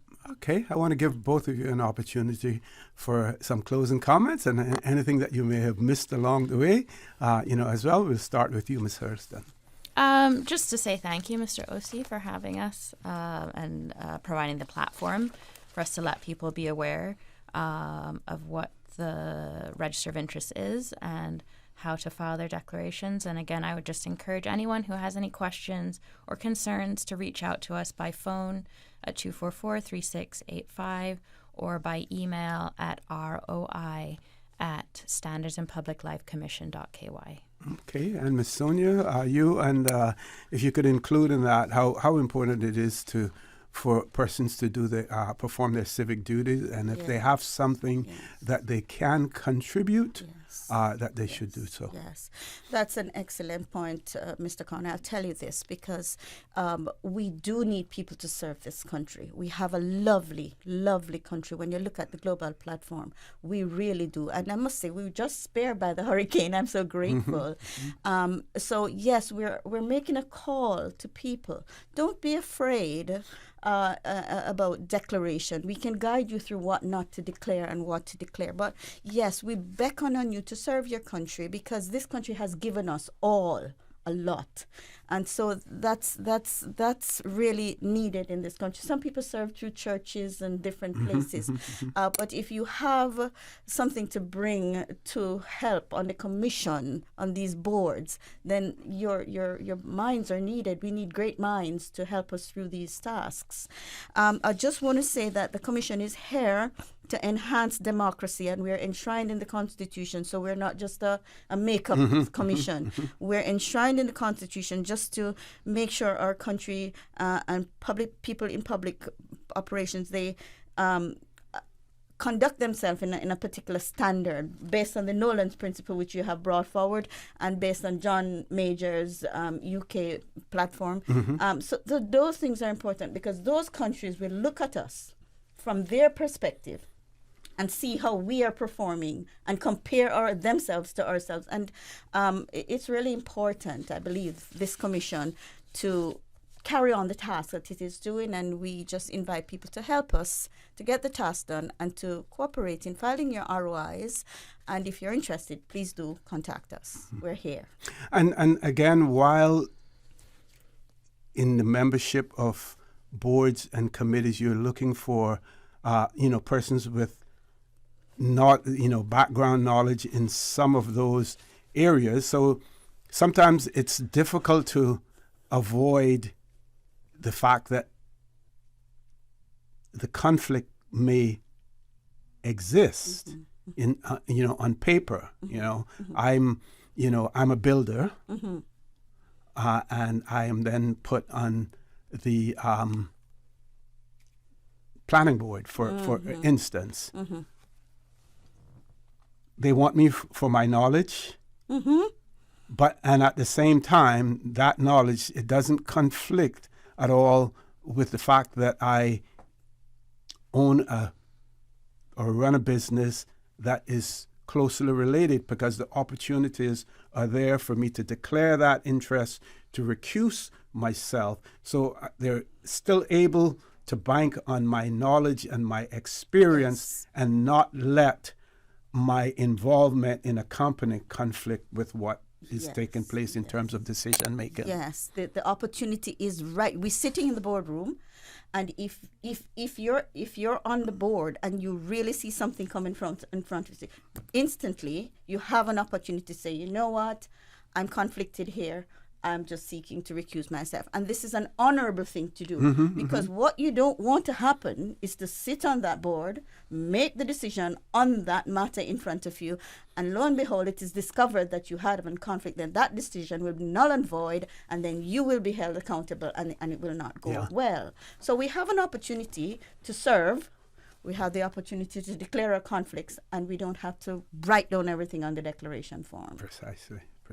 So, on another note, if we sure. have 2 minutes, when I was talking about the commission and our board members, the chairperson, well, it's requiring that just for those who may be interested in sending in their interests, that we have a certified chartered accountant with at least 10 years of experience, a legal practitioner with in the Commonwealth for at least 10 years, and then 2 other members. So the other members, they're not given any great onerous burden of achieving credentials and years of experience. So it is not an onerous requirement, So yeah.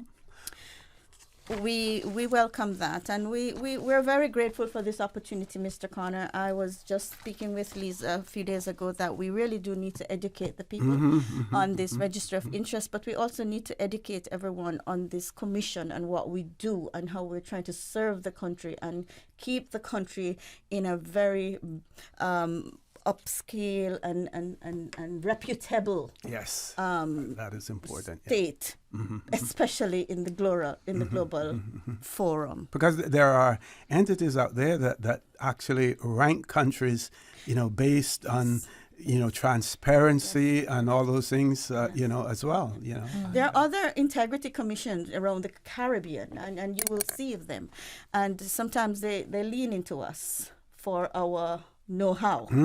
And so we're careful, in how we address those things. But I believe from my tenure on this commission that we have a very good thing going on for our country, and the integrity is here.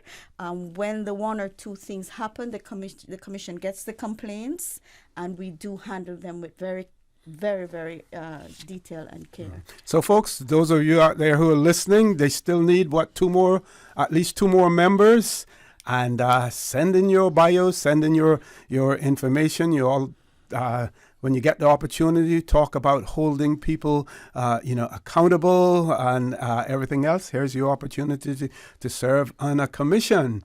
More importantly, if you fall into one of those categories that need to make your declaration, ladies, when does it need to be done by? So that's by the 30th of July. Please file your declarations. And you can go to www.standardsandpubliclifecommission.ky, give us a call, send us an email. We're happy to help. Okay, ladies, I want to thank you all for being here. Thanks for all that you do, in terms of making the Cayman Islands a much more attractive place to do business by holding our public servants, holding our elected officials accountable as well. Folks, we're going to take a commercial break. When we return, the phone lines will be open. Please stay tuned. For the record, we'll be back shortly. Did you know that you can send money transfers to financial institutions anywhere in Jamaica with JN Money? You mean I can send money straight to my account and cut out the middleman? Yes, that's exactly what I mean. You send your own money to your own account, giving you peace of mind that the money is in your account. JN Money Transfers to Financial Institution is another convenient service offered by JN Money. You can have this done from any JN Money location. Deposit your money straight to your account without the hassle of asking someone to do it for you. JN Money Transfers to Financial Institutions, making life easier.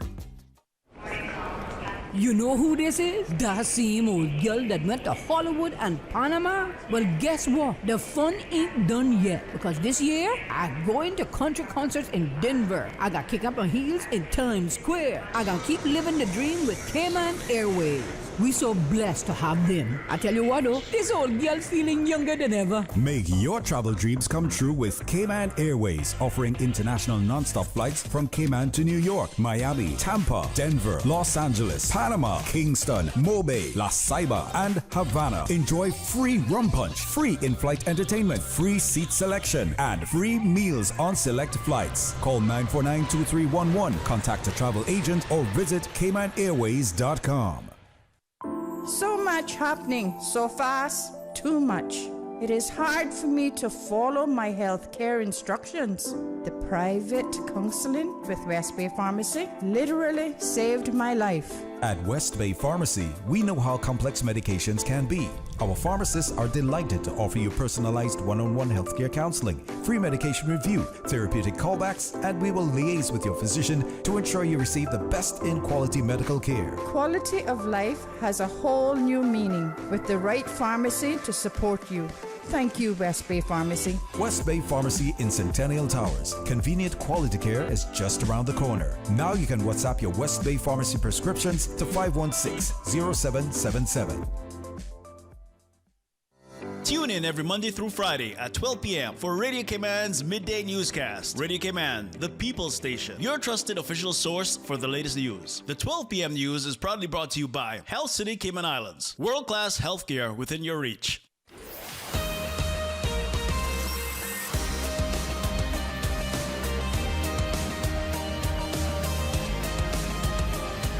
For the Record with Orrett Connor. Good morning and welcome back to For the Record. We still have about 35 minutes left to go in the show. If you have an interest, something that you want to talk about, our phone lines are open.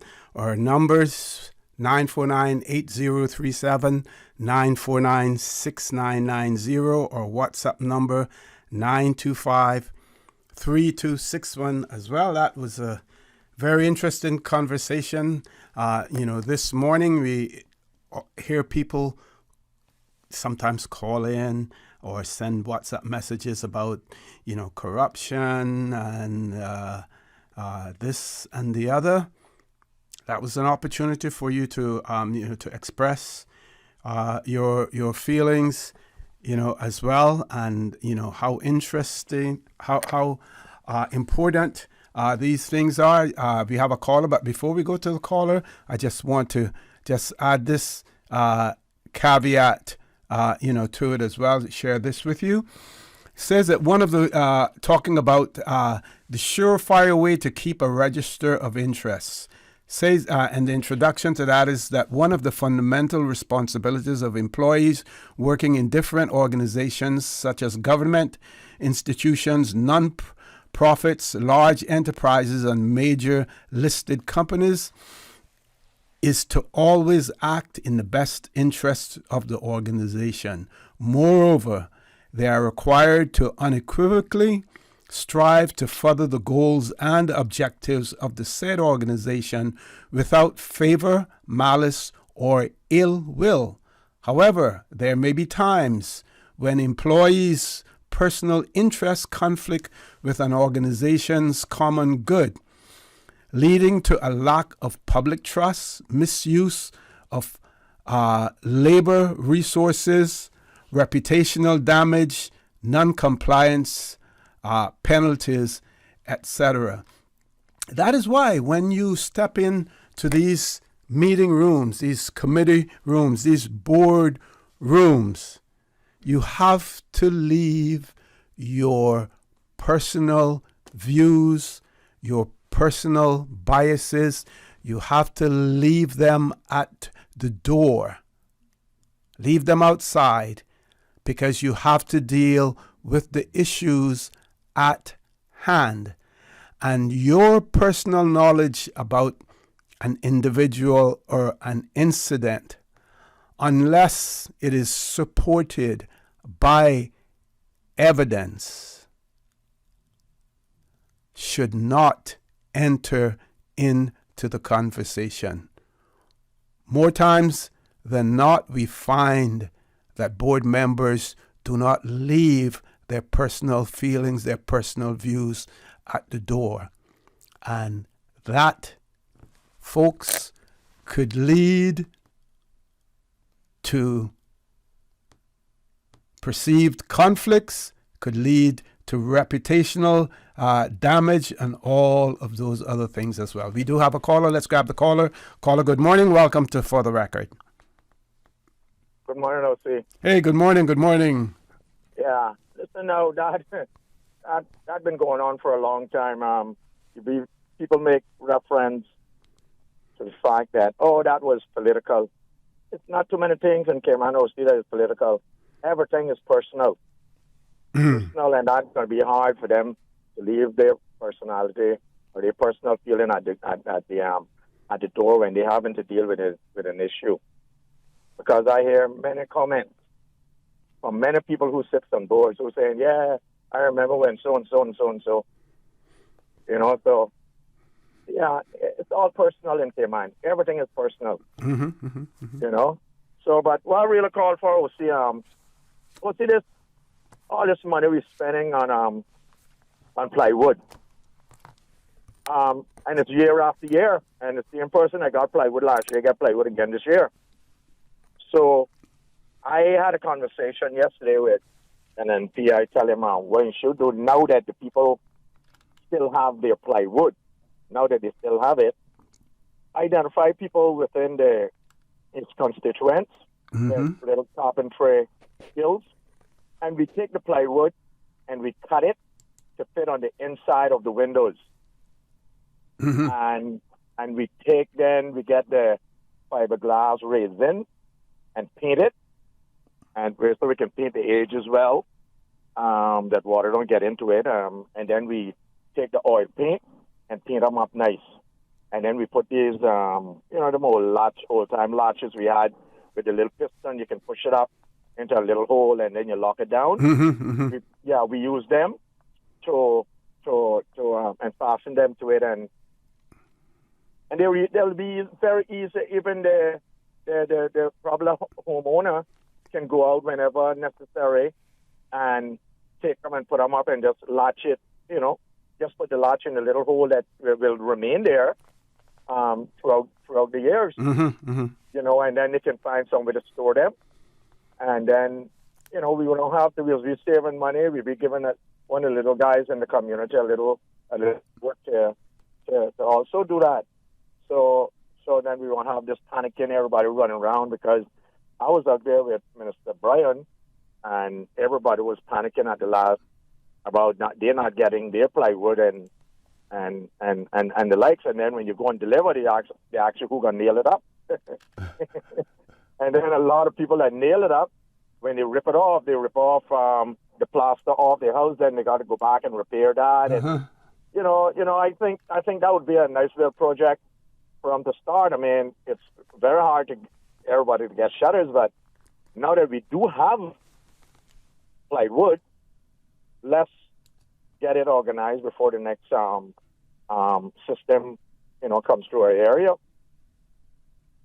You know? Yeah. What I find, and I do realize, number one, that, everything is being done in a hurry when ply is being distributed, and number two, that maybe our members of parliament don't want to appear to be so picky by listing the names of those persons who have received ply, so that in some way you can hold them accountable the next time around. I can understand that not being too popular if you're looking for votes, because we know how selfish people are. And, some of them, the reaction would be, what do you want to write my name down for? Why are they keeping a list of, what I'm getting? It's my money anyway. It's the government's money. We know the attitude that people take towards that. And that is why I said, last week, one day, that it was something that maybe we should welcome the Auditor General's office looking into, to see how it is handled, and whether or not people are being held accountable. Yeah, but then, say, like you said, it might not be the most popular thing, because remember now, we got till next year again, and if that individual come to you and say, hey, I need 2 sheets of plywood, to be on the good end, good side with the water, you're going to get out there and, purchase plywood again, I guess, out of government money to support their needs or their wishes, just to personally too keep good side with them, on their good side. So even though you might write down their names, and next year come and they don't have plywood, the fact remains they need plywood. I don't know what they done with it. Well, that's beside the point, what they did with it after the season passed. But what I'm talking about is something where we can have them started out in a way and make shutters out of it that we'll know that they do have the plywood. They can't take it and use it for anything else. Take it and cut it to the size of their window with these latches and have it all painted up nice and label front, side, back, whatever. So it'll be very easy for them to erect it whenever necessary. But if we leave them with this 4x8 plywood, it is easy to, and plywood is very expensive now. You see big demand for plywood, so it's easy to sell it. Yep. No, I had one minister.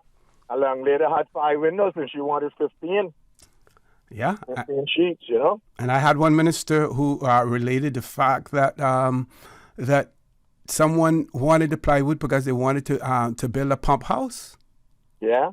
So that's what I'm saying. If you do need plywood, we come in and we're gonna sort you out. We're gonna sort you out properly. We're gonna put the little latches on. We're gonna make sure that you have shutters for your window. For your window, not for the pump house. For the window. So I think that would be a good way to curb that. Yeah. No, it needs to be addressed, because I'm telling you, and I say this without fear of a successful contradiction, that if we are threatened by another hurricane, and I hope it doesn't happen, 2 weeks, 3 weeks from now, those same persons who required plywood before, they'll be out there again looking for plywood. No question whatsoever. Yep. Yeah, and anyone who doesn't believe that will happen, call me and prove to me that is not the case. Year after year. Yeah. Data points. That's what I'm using. Data points. Yeah. Lord Graham, I don't see. Thank you very much, folks. We're going to take our last commercial break. Please stay tuned for the record. We'll be back shortly.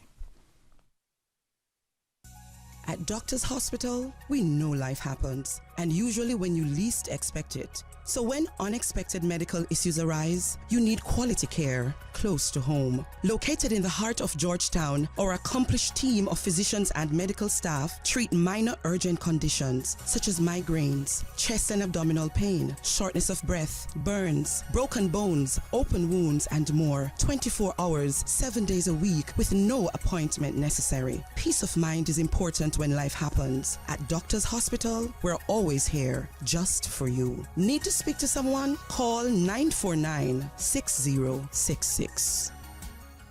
When it comes to weekly meal prep, I trust Kirk Market to provide the best value for quality proteins. The butchers at Kirk Market are super helpful. They always slice my steaks perfectly. Kirk Market has everything I need for healthy and flavorful protein-packed meals. From lean cuts of CAB choice beef, tender CAB prime beef, the juiciest pork, and all-natural hormone-free poultry, to their seafood section with everything from fresh local snapper to omega-3 rich salmon. I choose Kirk Market for the highest quality proteins to support my healthy lifestyle. Kirk Market. Eat well, live well, and discover a world of choice. Can you imagine your home completely organized? At Brand Source Custom Closets, we can. We specialize in designing and building custom closets and storage units for any room in your home, including the garage. With tailored designs and custom LED lighting solutions to fit your lifestyle and budget. Our custom closets expert is committed to enhancing the value of your home with a solution that is uniquely yours. Visit our showroom or call 623-6774 to schedule a no-obligation appointment with our design expert. Brand Source Custom Closets, 209 Dorsey Drive, Industrial Park.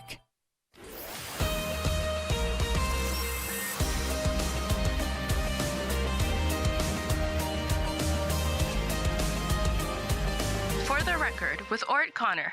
Good morning and welcome back to For the Record. Oh, we had a birthday shout out here that I received it and I didn't see it earlier because it was on a different device. So we have happy birthday greetings going out to John Hides. That's birthday greetings coming from Mr. Tommy Ebanks as well. So happy birthday to John Hides coming from Mr. Tommy Ebanks. We still haven't seen anything officially yet in relation to the new minister for the overseas territories. I'm going to check to see if anything came through from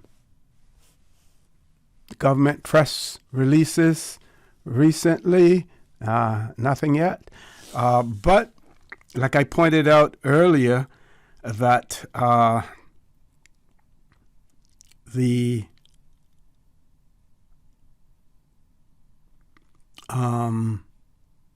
Stephen Dorothy, who was the former shadow minister for the overseas territories when Labour was in the opposition, that he has been appointed as a Minister of State in the Foreign, Commonwealth and Development Office. And that would normally put him in the running for the Minister for the Overseas Territory. I've been also informed that there are often a number of ministers of state in the Foreign Commonwealth and Development Officer, but we should know by the end of this week or early next week. So we don't have an OT minister announced yet. Well, my question is, why should we have to wait so long, for that, especially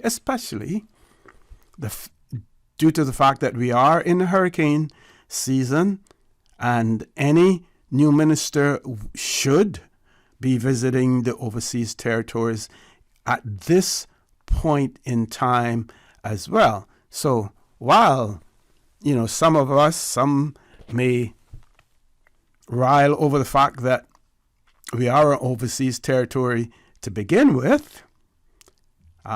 It is what it is at this point in time. We are an overseas territory. So we should then hold the UK government responsible and let us know who the Minister for the Overseas Territory overseas territories, let us know who he is, he or she, is at this point in time. I will say on a personal level that we have had some ministers in the past under Labour governments that we would not want to see again, and I don't see his name showing up anywhere. I'm not even sure whether or not he got re-elected. I would check on it. But he wasn't too friendly for the overseas territories, and in particular Cayman, and that was a gentleman by the name, I refer to him, that was a man by the name of Chris Bryant. He was not good for the Cayman Islands, and of course, those were the days when we were dealing with the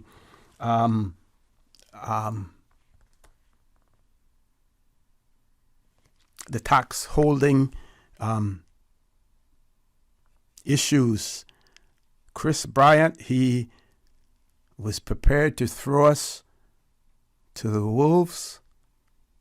He was extremely heavy-handed, extremely threatening to the OTs and in particular the Cayman Islands. So we certainly would not want to see anyone like a Chris Bryant in charge or with as a minister with responsibility for the overseas territories as well. Because don't think that we're simply out of the woods,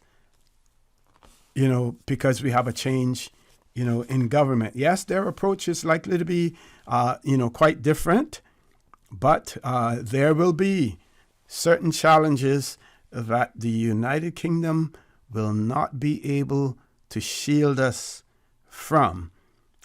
But while they may not be able to shield us from them, the question is, will they at least support us, and whether or not we will all be singing from the same hymn book in relation to those challenges as well.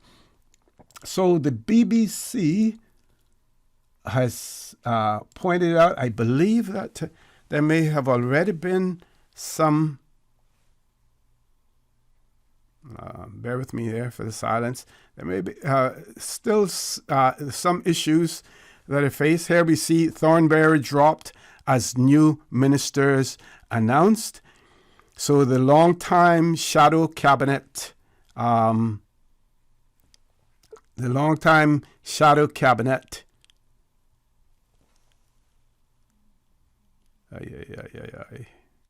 on, I had it there. The long-time shadow cabinet minister Emily Thornberry will have no ministerial role in the new Labour government. That's what the BBC understands. In a statement, Ms. Thornberry said she is very sorry and surprised after not being appointed Attorney General in Sir Keir Starmer's government, having held the role of in opposition for 3 years. So here is one person who was shadowing a particular ministry, and they have been passed over. It says that her name was absent from Monday's appointments as Sir Keir announced new ministerial jobs in the Labour government after last week's landslide victory. Annalise Dodds, who until last week was chair of the Labour Party, has been given a cabinet role with a job in the Foreign Office alongside a role as Women and Equalities Minister. Ms. Thornberry has served in the shadow cabinet since 2016, rising to both shadow foreign secretary and shadow first minister of state under Jeremy Corbyn. Well, maybe, I wonder if she's seen as a Corbynite and why she isn't. Those are my words. In 2020, she ran against Sir Keir to take over the leadership of Labour after Mr. Corbyn stood down, then served as his shadow cabinet in opposition. Well, sounds like you're coming with some baggage if you challenged Sir Keir for the leadership of Labour after. In a statement on social media about being dropped, Ms. Thornberry said that her, and I quote, personal disappointment does not detract from the amazing and historic victory that all of us in the Labour movement worked together to win last week. Despite being, and I quote, very sorry and surprised not to be able to continue working as Attorney General in the government, Richard Hermer KC, a much more accomplished lawyer than I could ever hope to be, will do an outstanding job, she said. She's being very diplomatic, very diplomatic. The last line of her statement ignited some speculation in Westminster about potential plans for a future role in government. She signed off her statement saying, and I quote, "I will continue giving my unstinting loyalty to our Prime Minister Keir Starmer as he leads that work as I have done since he became leader, and I look forward to supporting his government in every way I can in the years to come." Stephen Kinnock has been moved on from his brief covering immigration, one of the new government's key priorities, taking on a new role in the health and social care development. Nick Thomas Simons has now been given a cabinet role after 4 years in the shadow cabinet and now holds a senior ministerial position overseeing European relations. Prime Minister plucked both Sir Stephen Timms and Dame Diane Johnson from the backbench and installed them in the department they had been shadowing as committee chairs in the last Parliament. Dame Diane, the former chair of the Home Affairs Committee, becomes a minister in the Home Office, and Sir Stephen returns to government as a Work and Pensions Minister, a role he held in the Blair government. His appointment means 3 current members of Parliament who served in Tony Blair's cabinet are now in government, the others being Northern Ireland Secretary Hilary Benn and Business Minister Douglas Alexander. Another Blair-era returnee is Lord Livermore, who worked as a special advisor to Gordon Brown during the time as Chancellor, who becomes Financial Secretary to the Treasury. Folks, I would say after 14 years being out of government, Miss Susan, my mic is down for some reason. No mic. Oh, there we go. Sorry? No, it wasn't before. Something happened.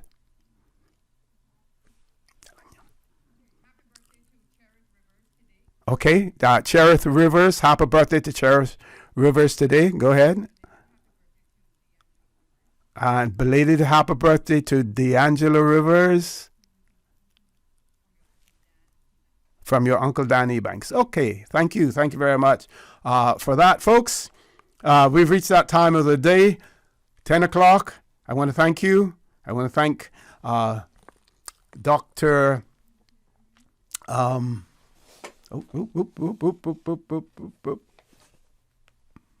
I want to thank the members from the Commission for Standards in Public Life for being in the studio with us this morning as well and imparting the information. Dr. Sonia Bush, who's the chair, and Ms. Lise Hurlstone, who is the research analyst in the Commission's Secretariat. All of those who called in, I want to remind you that we are our brothers and our sisters keepers. There is always someone out there who's less fortunate than we are, and I ask you to extend a helping hand. If you can't do that, then I suggest you donate to a worthy charity, because we always want to consider those who need, not necessarily those who want or even those who crave. So have a great day. Continue to support your radio station, Radio Cayman. Join Sterling Drainey Banks at 12 15 for talk today. And as usual, we ask the good Lord to bless these 3 beautiful, wonderful Cayman Islands. For the record, proudly brought to you by Brand Source Home Gallery, inspiring luxury, and JN Money. From abroad to yard. Fast, affordable, convenient. Doctor's Hospital. Peace of mind is important when life happens. Doctor's Hospital, always there for you. Call 949-6066. And Cayman Airways. Call them on 949-2311 to book your nonstop flights to Los Angeles and Panama. And Digicel, Cayman's bigger, better network. And Kirk Market. Experience a world of choice.